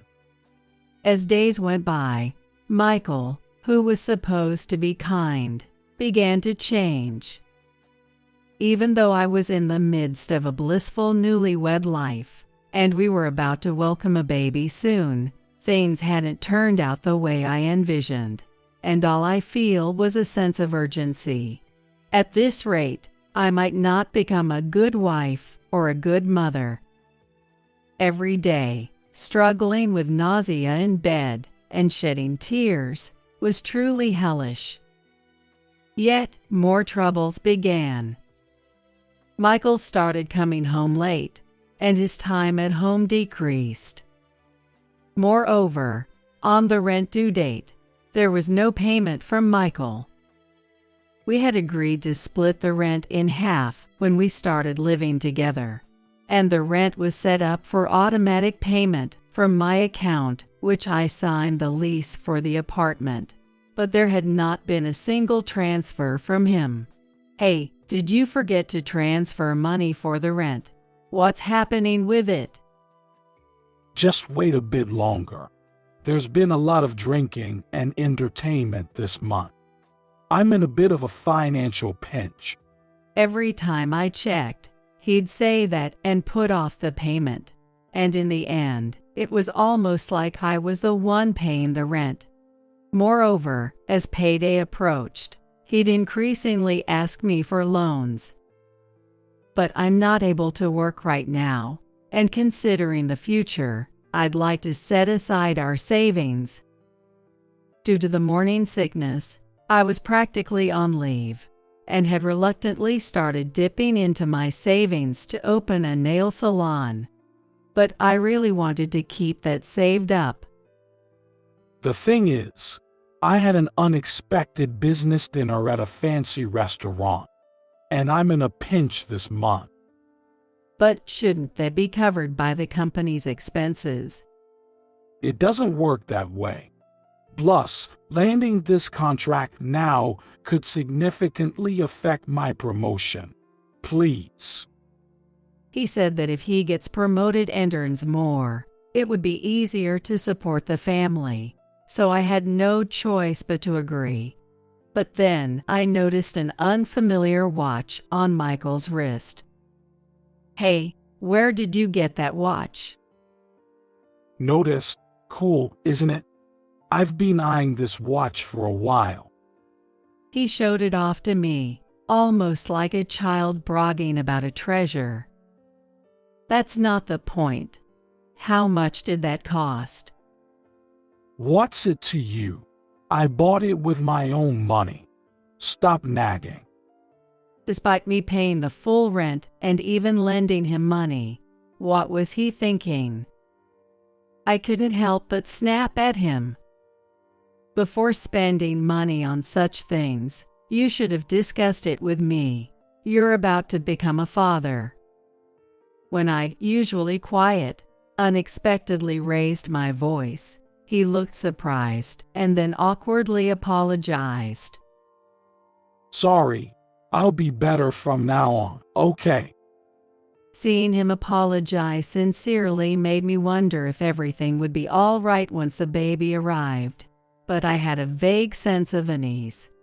After that, the days my husband returned home became even fewer. And as the pregnancy entered the late stages, an unexpected situation arose during a prenatal checkup. What? Hospitalization? From now? At the checkup, they said it's a threatened preterm labor. There were still about 2 months to the due date, but the doctor advised me to be hospitalized to keep the baby in as long as possible. I was taken aback by the sudden turn of events, but determined to do my best to protect my baby, so I have mentally prepared myself for a long-term hospitalization. And there I was, on the bed, looking forward to the birth of my unborn baby. But admittedly, the days of doing nothing but rest were boring. During this time, my salvation was my best friend Sarah visiting me often. She was currently working at a detective agency specializing in infidelity investigations, and would make me laugh by sharing funny and interesting stories from her work, within the limits of what she could tell. So, cheating always gets discovered, huh? That's right. When I fell silent, Sarah looked at me intently. Don't tell me Michael is cheating. It's not like that, but I ended up spilling all the incidents that had been bothering me. Leaving home that often, Michael's actions are suspicious. Seeing Sarah mutter with a serious expression, I thought, I knew it. Deep down, I had been suspecting it, but chose to look away. Just to make it sure, did you confirm if your marriage application was actually submitted? What? I haven't checked it, but no way that could be. Sarah's unexpected words shocked me. I had never harbored such doubts. Some men do that. I'm not sure about Michael, but it's better to check it. Torn between feeling wrong to doubt my husband and wanting to clear my uneasy thoughts, I was indecisive. Then, Sarah suddenly stood up. An administrative proxy can check it, so I'll go to the clerk's office right now to find out for you. It's better to clarify these matters. She had me write the necessary documents for a proxy application and quickly left the room with her bag. It's okay, the marriage application must have been submitted. Just confirming that will ease my mind. Waiting as if to reassure myself, Sarah returned within an hour. Here. What she handed me was my family register, and there was no record of me being married to Michael. This can't be. Then, why not ask him directly? And so, I decided to ask him when he visited the maternity wardroom the next day. When he arrived, he was smiling as usual. Despite my conflicting emotions, I knew I had to clear things up for the sake of our child. Hey, Did you actually submit the marriage application? What? His face changed color instantly, and he fell silent, seemingly deep in thought. After a while, he began to speak. To tell you the truth, I wanted to submit it together with you, so I decided not to go through with it. He went to the clerk's office, but he changed his mind, thinking my condition would surely improve soon. Then you should have just told me that at the time. I know, but after that, a lot of things happened. He got wrapped up in some financial troubles, which also led to him being unable to make rent payments. Feeling inadequate about becoming a father. So I wanted to wait until this matter was settled before having a proper conversation with you. I couldn't say anything to him as he spoke with a downcast face. I'm sorry for making you anxious, especially with our child on the way. At that moment, he began to cry, and I could only pat his back. I had no idea he was going through such a hard time in silence. As his wife, I need to support him. After that, my husband rarely came to visit and stopped responding to my messages. I thought maybe he was too embarrassed and needed some space, so I decided not to press the issue and just wait. Despite everything, my belly continued to grow, and the day of delivery has finally arrived. I've started having contractions in the midnight, and by morning, our daughter was born, a healthy baby weighing over 6 pounds and 9 ounces. I managed to contact Michael, and he came, but he seemed distant and wouldn't make eye contact with me. It surely bothered me, however, after enduring a challenging night and facing the proof of overcoming intense pain, I felt an overwhelming sense of happiness that made everything else fade away. Holding my small, helpless child, I was overwhelmed with emotion and tears of joy. I'm so glad you were born safely. Michael held Alice with a complicated look on his face. The day after giving birth, what was next to my pillow was a suicide note from my husband. To Emily, you might be surprised by the sudden letter, but these are my true feelings. The letter was filled with his agonized cries. At that time, he hadn't clearly explained, but it turned out he had fallen victim to a scam, lost all our savings, and was being chased by debt collectors. Thinking of our upcoming child and family, he saw no other way out. If I continue to live, I'd just be a burden. That's why I intend to jump off a famous cliff known for suicides. Please forgive me. Goodbye. His last words were shocking, leaving me unstable after giving birth, in a daze.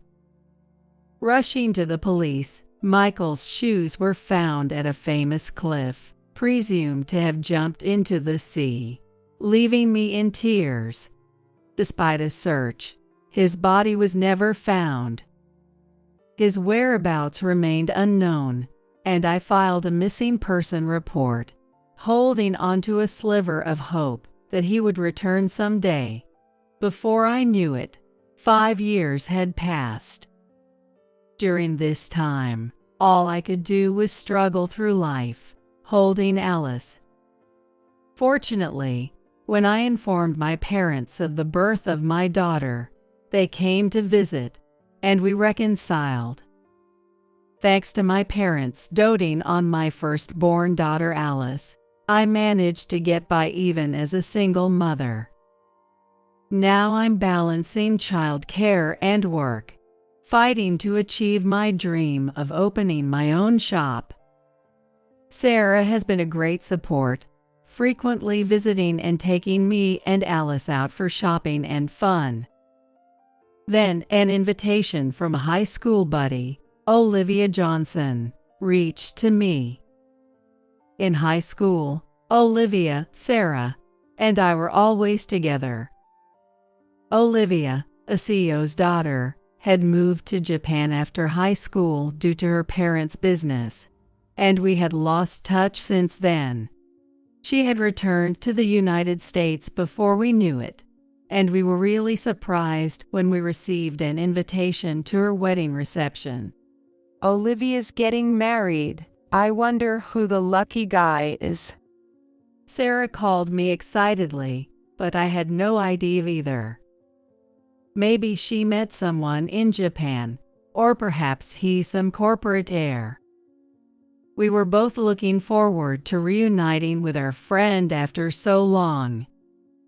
On the day of the wedding, the venue's luxury and decoration were a testament to Olivia being a CEO's daughter.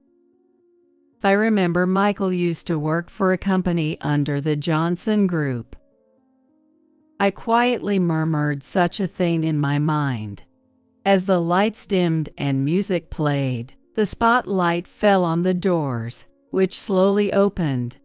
Seeing Olivia after a long time, she hasn't changed much, and her smile brightened up the surroundings like the cheerful spring sunshine making flowers bloom, reminding me of the old times. However, the moment I saw the groom standing next to her, my heart froze. What, Michael? Surprisingly, standing next to Olivia was my husband, who was supposed to have disappeared by jumping into the sea the day after Alice was born. Why is he here? And why with Olivia? I never imagined reuniting under these circumstances. Seeing him standing there in a tuxedo, smiling just like before, I was thrown into confusion. Why on earth? As I stood there, feeling like I was seeing a ghost, Sarah next to me spoke up. Isn't that Michael? I was thinking the same thing. That smile is just like Michael's. The slight lift of the left corner of his lip. I'm sure it's him. If even Sarah, who works at a detective agency, says so, then I was convinced at that moment it had to be my husband. What's going on here? He was supposed to have jumped into the sea. Yay, it's unbelievable. If that suicide note was a lie, then not entirely out of the realm of possibility.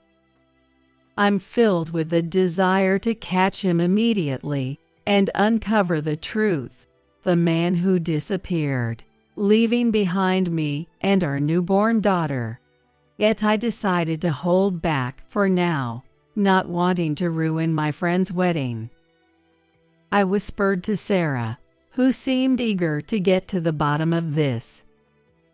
I have a favor to ask. What is it? Anything? I want to know what Michael has been doing during these missing 5 years. Can you help me? She grinned and gave me a thumbs up. Of course, I would have investigated even if you hadn't asked me. I'm counting on you. The very next day, we began looking into Michael. Sarah even took time off work to start tailing Michael. As we dug deeper, we stumbled upon a shocking truth. I can't believe Michael was such a person. I was hit with a wave of shock so intense, I almost crumbled. I know it's shocking, but now that you know everything, you're not going to let this slide, are you? Of course not. There's no way I'd let this slide. With that, we decided to take action against Michael. A few days later, we attended a party meant to introduce Michael, Olivia's husband, to everyone. We had gotten the invitations through a certain way. As I was looking for Michael somewhere in the spacious venue, I found a 2 in the center of a circle of people. Emily, there he is. What do we do? He's surrounded by so many people.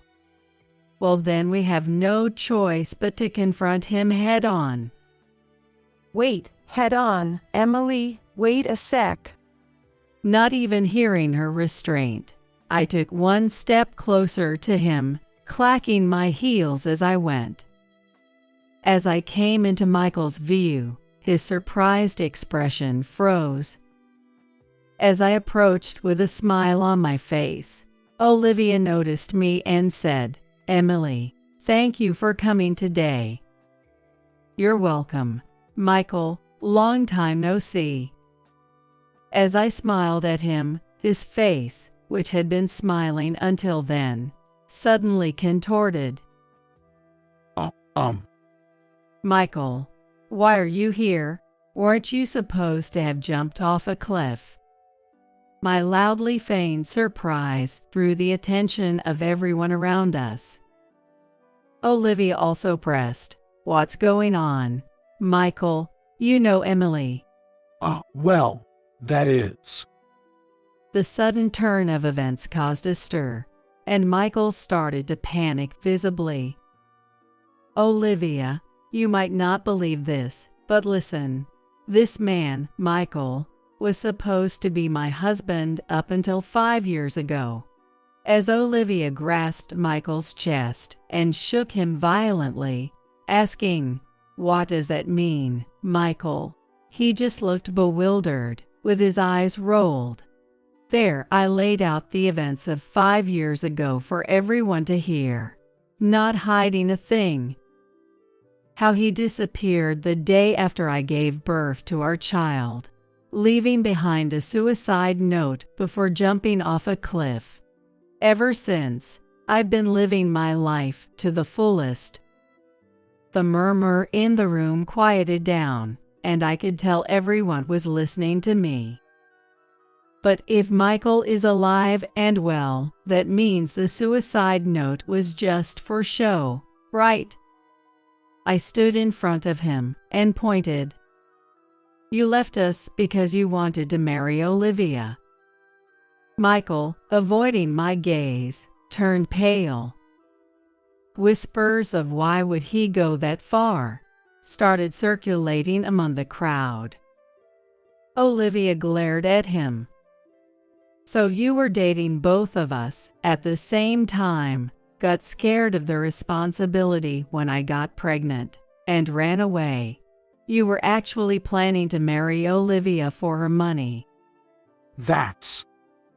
Michael, pale as a ghost, desperately looked for a way out, but when Olivia's father showed up, he just sat down, cradling his head. I went on to expose his secrets.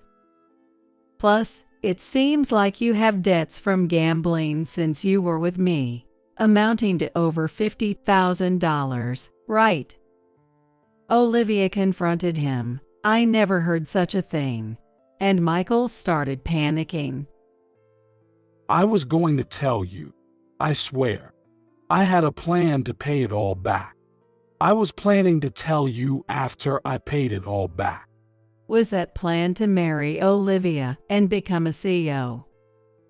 Michael fell silent at my accusation, glaring at me sharply. 5 years ago, it seems like you got drunk and were bragging to people at the bar. You were boasting about playing both sides, maybe even becoming a CEO if things worked out, and you didn't even plan to marry me. Sarah, the detective, had gathered these testimonies that I couldn't have found on my own. I thrust the investigation report right under his nose. Then he brazenly snatched the report from me and started tearing it up, as if he didn't care. "You don't think you can get away with this scot-free. It was a mistake to get involved with you. If only you hadn't gotten pregnant." His plan foiled. He looked like he was about to jump on me any second with an angry demeanor. Truly the lowest, I'll be contacting a lawyer for a divorce and child support, so be prepared. You can come out wherever you want when you try to run this time. This wasn't supposed to happen. Everything was going so well. As he hit the floor with his fist in frustration, Olivia slowly approached him and declared, "That's my line. I can't trust you anymore. What Emily was saying is true." No, wait. This is all her fabrication. Michael pleaded with Olivia, but her decision was firm. After all, Sarah and I had met with Olivia beforehand and told her the truth. That's why she had sent us the invitation for today. When Olivia shook off Michael's hand, she stood beside Sarah and me, giving Michael a cold stare. Come on, Olivia, think it over. Later, Michael was sobbing, apologizing to her, but after being scolded by her father, he finally calmed down. Furthermore, Michael, who worked at Olivia's company, got the boot straight from the CEO himself and lost everything. It's because of you, Emily, that I couldn't become the CEO. Huh, this is all on you. Oh, and I forgot to mention, I'm also a CEO's daughter. What? You are? He looked utterly baffled by this sudden revelation. The truth was, my father also ran a company and planned to pass it on to me or my future husband. That's why my parents kept pushing me to get married for one reason or another, always going on about how it would look bad to others. I got estranged from my parents because I got pregnant too soon and never found the right moment to tell you. But well, it turned out for the best. So, if I had married you, I could have become a CEO. Suddenly, Michael grabbed my hand and kneeled. Let's start over. A child needs a father, right? No way. I'd never want someone like you as a father. I don't ever want to see your face again. Michael, taken aback by my outright laughter, was left speechless and in shock. Leaving him behind, Olivia, Sarah, and I left the venue together. After that, Olivia and Michael got divorced. Olivia's father was furious, vowing to claim alimony by any means necessary. I also filed for alimony and child support through a lawyer. Michael ended up with over $150,000 in debt, working tirelessly day and night, looking worn out. Meanwhile, I've been having enjoyable times having lunch with Olivia and Sarah. Furthermore, at 40, I've achieved my dream of owning my own shop. Lately, my 5-year-old Alice has started showing interest in nails, playing nail salon games with me. In those moments of my beloved daughter's endless smiles, I simply felt the joy of being alive, as a serene calmness washed over my heart. 15 years ago, I divorced my husband after discovering his affair with a childhood friend, with whom he even had a child. The affair partner harassed me to the point of quitting my job. At my lowest, my current husband rescued me, and we built a happy, peaceful home. However, my tranquility was short-lived. Recently, I encountered my ex-husband for the first time in 15 years. You must still be single, right? Who'd marry a barren woman like you? You still can't say anything nice, can you? My son is cute, just like his mom. Looking down at me with a smug smile, my ex-husband boasted about his child. I replied, "Oh really? What a cute child. Speaking of which, let me introduce you to my children as well." My introduction of my son left my ex-husband stunned and trembling. I'm Caroline Jones, 38 years old. I'm living with my 13-year-old son, Liam, my 11-year-old daughter, Emma, and my husband, Ethan, who is the same age as me.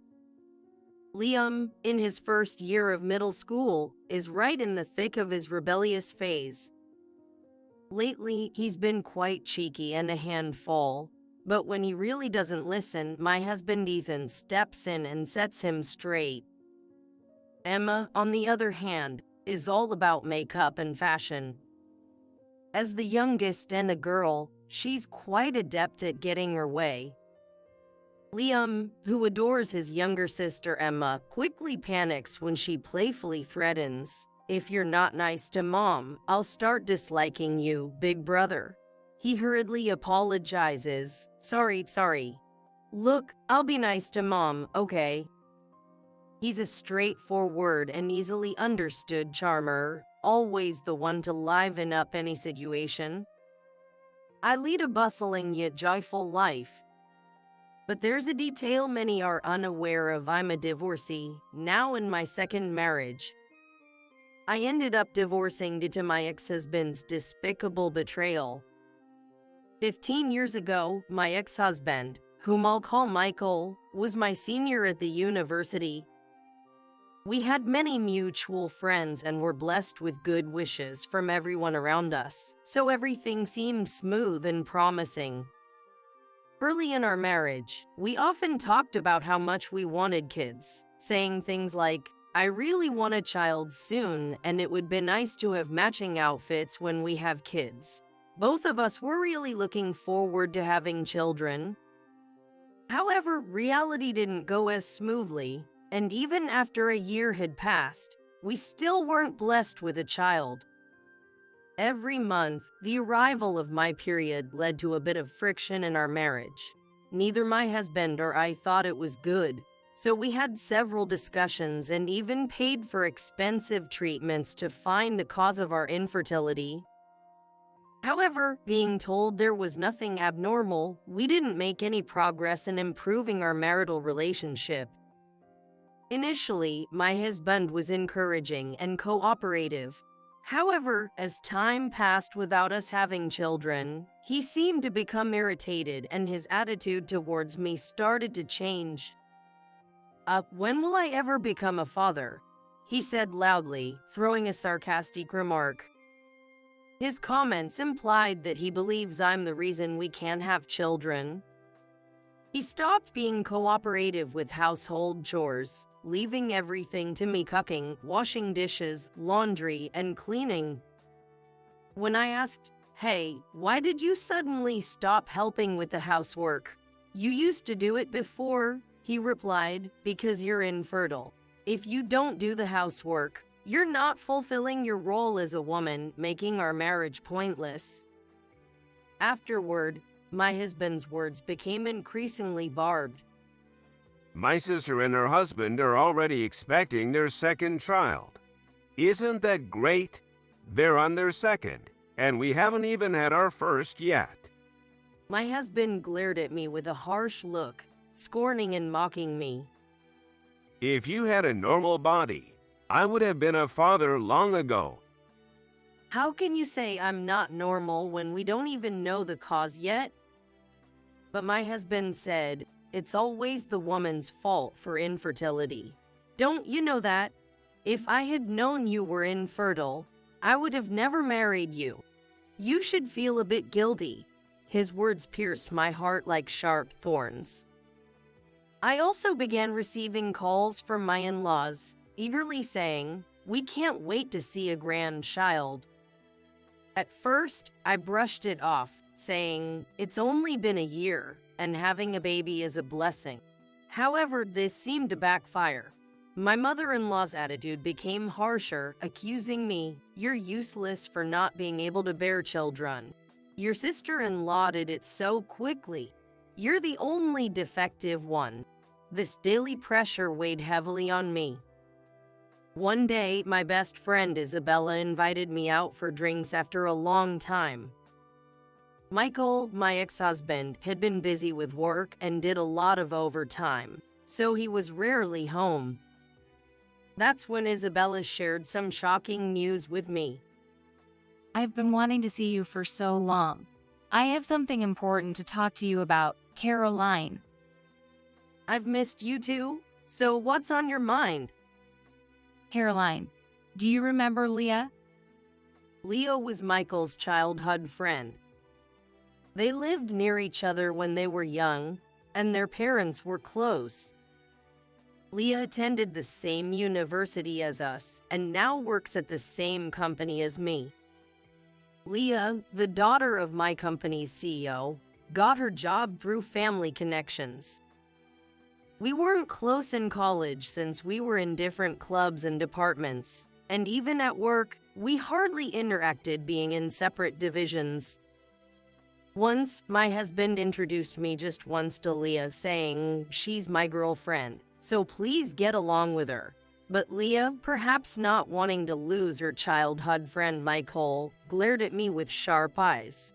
Thinking she disliked me, I tried to avoid her as much as possible.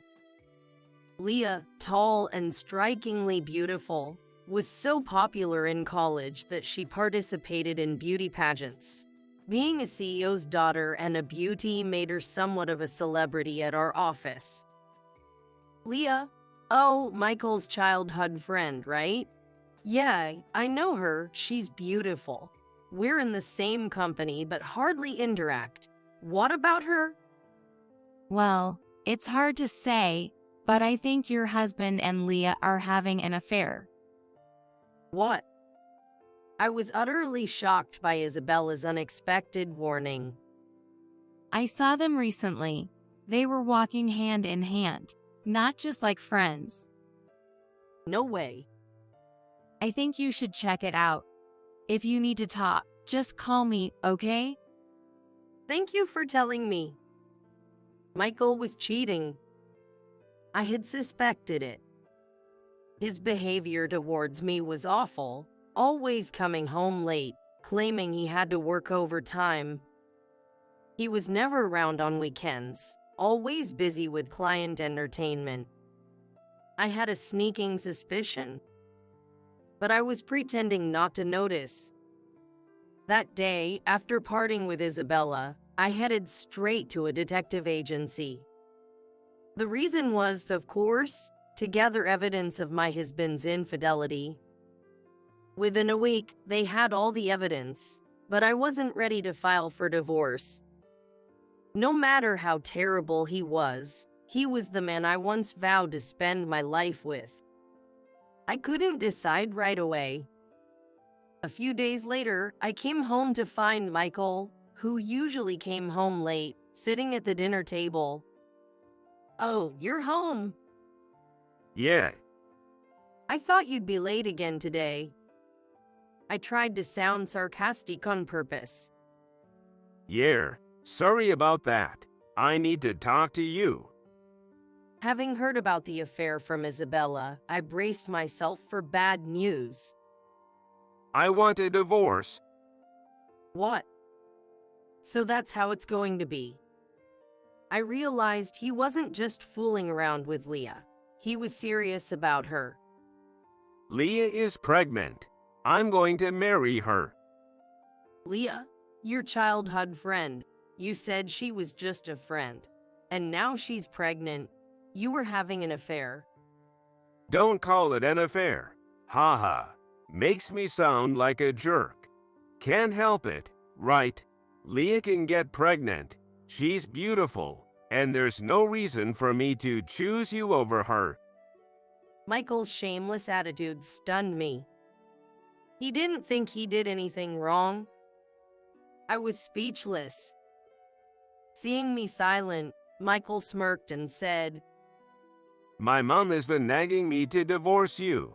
She says Leah is prettier, kinder, and can bear children. She always liked Leah better. This will make her happy. I knew they always preferred Leah. Tears welled up in my eyes. Well, I've packed my stuff. Gotta get back to Leah and her upcoming baby. Ha ha. With that, Michael left the house. I didn't have the strength to stop him. Later, a one-sided divorce paper arrived. A woman's handwriting was on a note tucked inside. Please divorce my husband soon. Seeing the contradictory words, I felt a question mark floating above my head.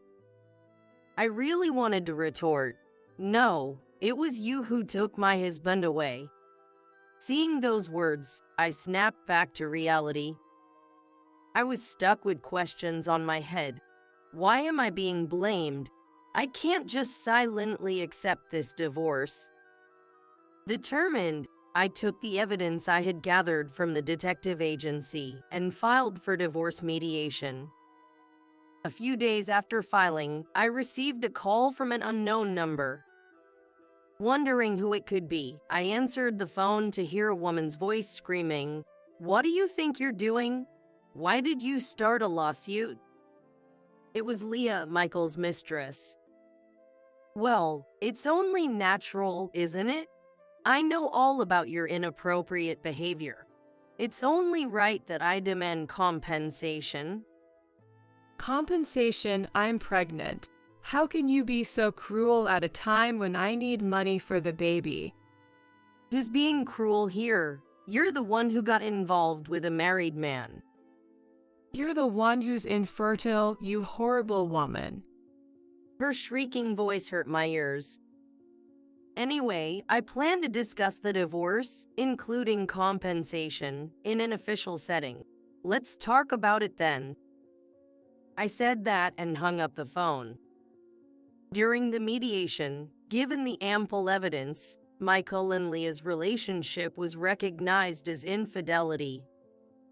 Michael tried to blame my infertility, but the court dismissed his claim as unreasonable since there was no conclusive evidence of my infertility within just a year of marriage. From Michael, I received a lump sum payment of $20,000 as alimony, and from Leah, I received $10,000. I didn't want to drag out any financial ties with them. Thus, our divorce was finalized. However, my ordeal didn't end there. Since Michael, Leah, and I went to the same university, the affair became a topic among many friends. According to a close friend, the rumor was that I had hidden my infertility and married Michael. Some even sympathized with Michael and Leah. That's terrible. Worse still, since Leah and I worked in the same company, rumors spread at work too. Everyone sided with the beautiful and influential company president's daughter, Leah, who made herself look like a victim, her eyes brimming with tears. Caroline is such a horrible person, demanding alimony when I'm about to have a baby. She even hid her infertility. She sobbed, seeking sympathy. At first, I tried to ignore it, but since Leah was the president's daughter, my bosses scolded me, saying, "Don't treat Leah badly." No matter how hard I worked, I was continually removed from major projects. Eventually, I was pushed to the point of resigning. While looking for a new job, I was headhunted by another company. "We need someone as diligent and capable as you," they said.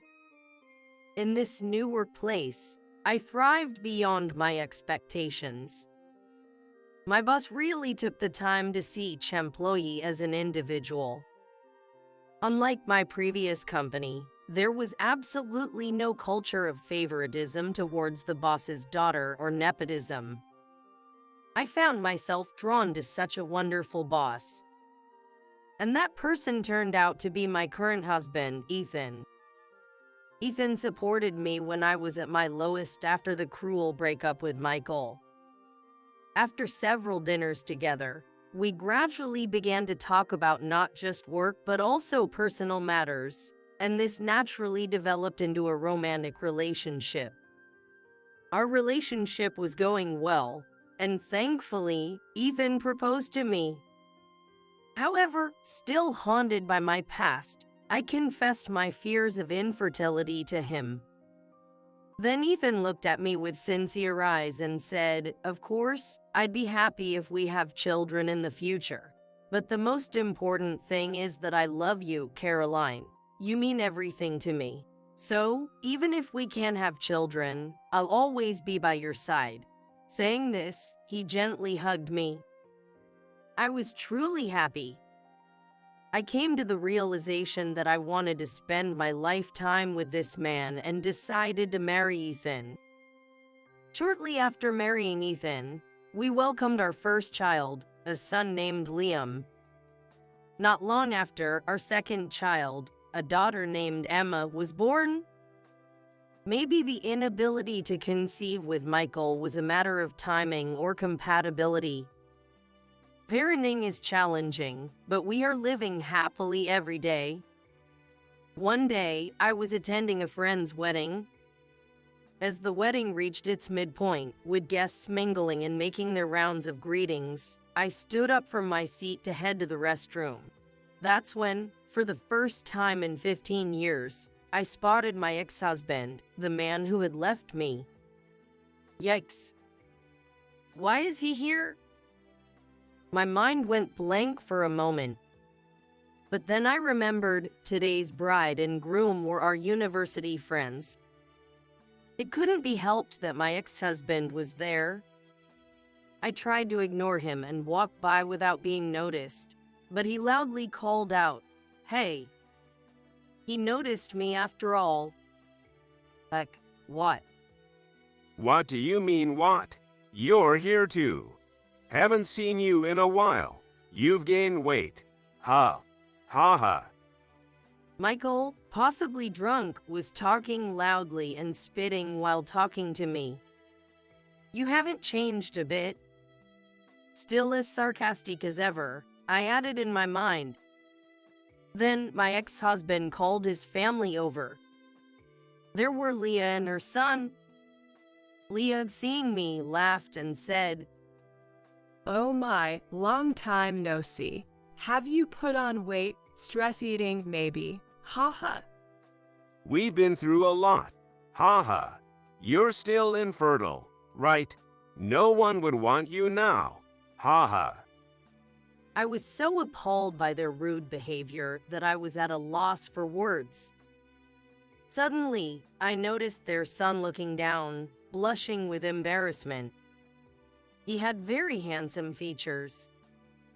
Ah, I forgot to introduce him. This is my son. He looks cute like Leah, right? Leah proudly boasted about her son. "He's handsome, smart, a real genius. Sorry, it seems like we're the only ones happy here. Ha ha." The couple laughed at me, proudly showing off their son. However, their son had a distorted expression on his face, and that caught my attention a bit.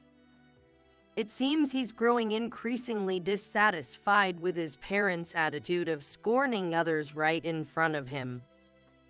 I thought to myself, he must be a really kind child. But I had no time for them. Just as I was about to leave, Michael grabbed my arm tightly. You divorced me because of infertility, and yet you still had the gall to take money from us. Michael seemed to still hold a grudge about something that happened 15 years ago. If anyone should hold a grudge, it's me. Then Leah turned to me. "Yeah, you're infertile and single. Why do you need money? Families like us with children need it more. Give us back double the money you took back then."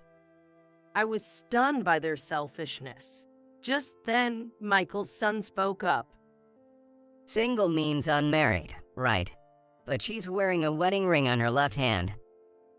Pointed out by Michael's son, Michael and Leah stared at my left ring finger. You're married.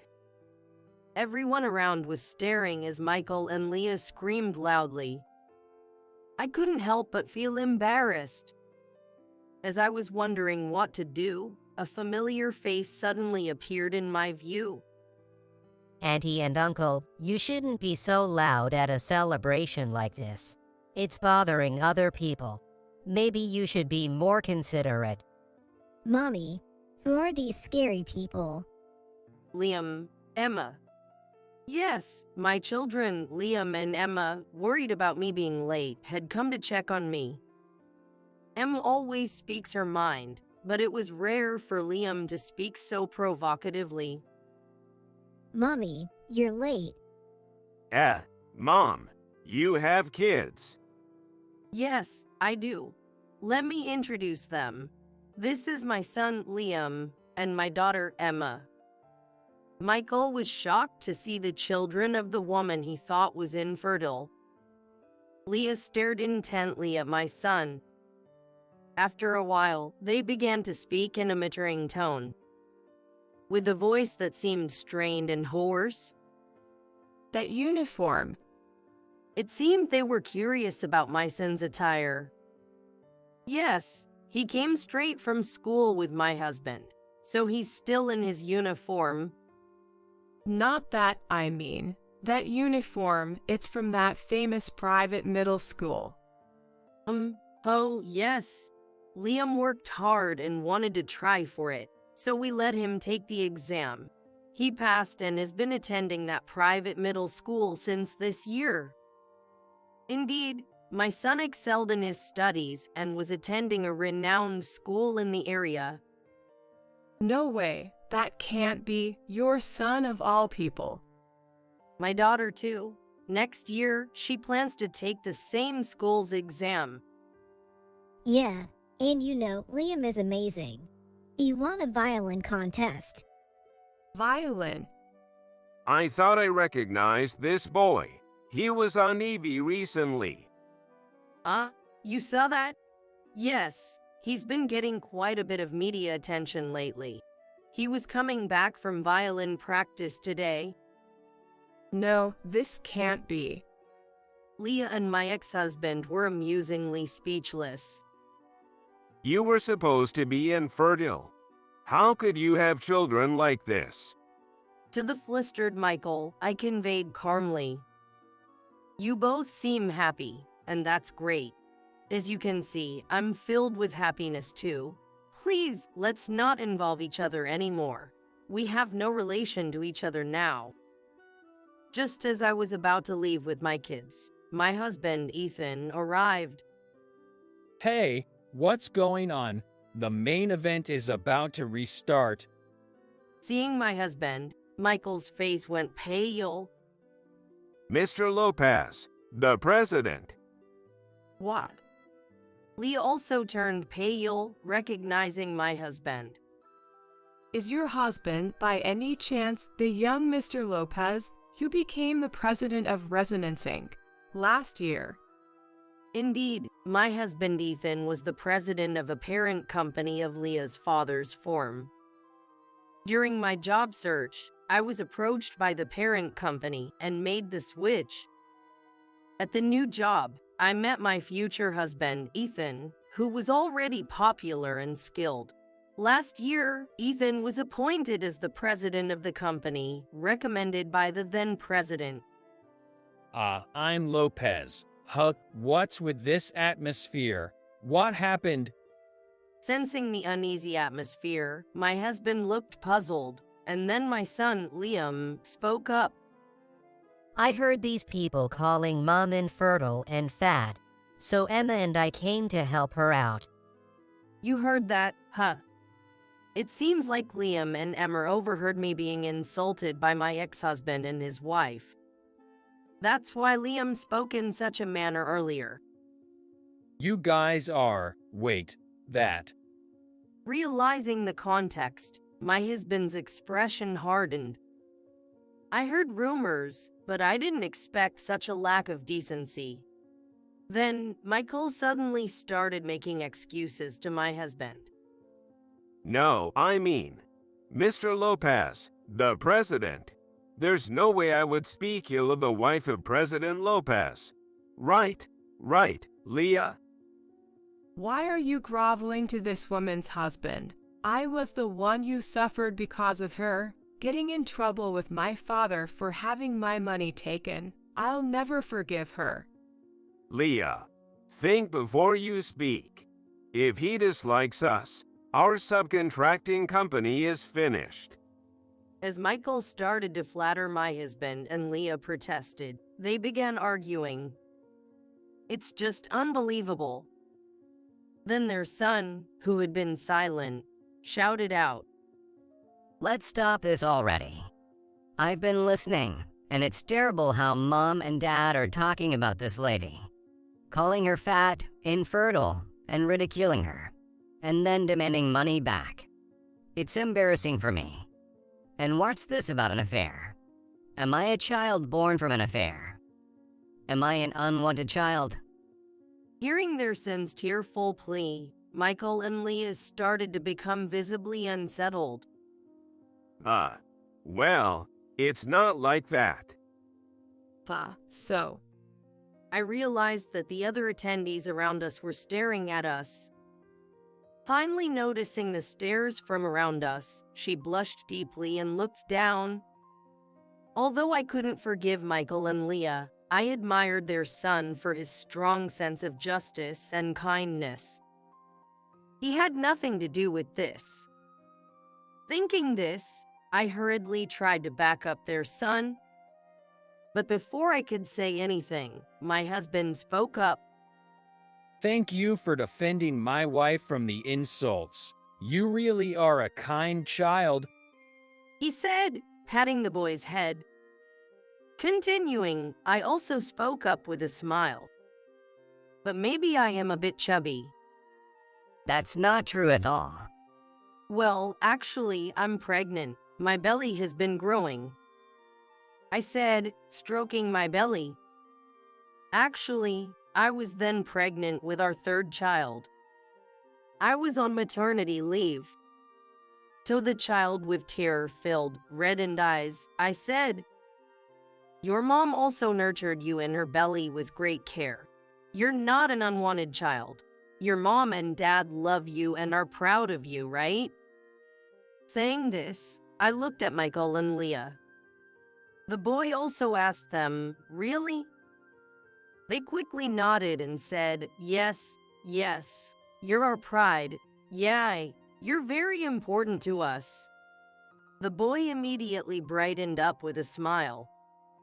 Seeing him smile, I felt relieved. Let's get back to our seats for now. It's a day of celebration. Saying that, each family returned to their own seats. And so, the chaotic scene came to an end. The wedding concluded successfully, and as we headed to the station, Leah and Michael approached with their son, holding hands. Liam and Emma were protective of me, but my husband chuckled and calmed them down. Sorry about that. We're truly sorry. It's late, but we regret everything, including today. And thank you for earlier, for our son. It was the first apology I had received from them in 15 years. Perhaps having a child had changed them a bit. I just laughed and said, Really, after all this time? Well then. With just that one phrase, I turned my back on them and began to walk away. Liam offered to carry my bags and took the one with the maternity mark on it. Emma cheerfully said, Here you go, and draped a coat over my shoulders. Despite their young age, they are thoughtfully looking out for me during my pregnancy. All right, tonight's dinner will be Dad's homemade hamburgers, Liam and Emma's favorite. Yay! Thank you. I vowed to protect the smiles of my beloved family, moving away from the pains of the past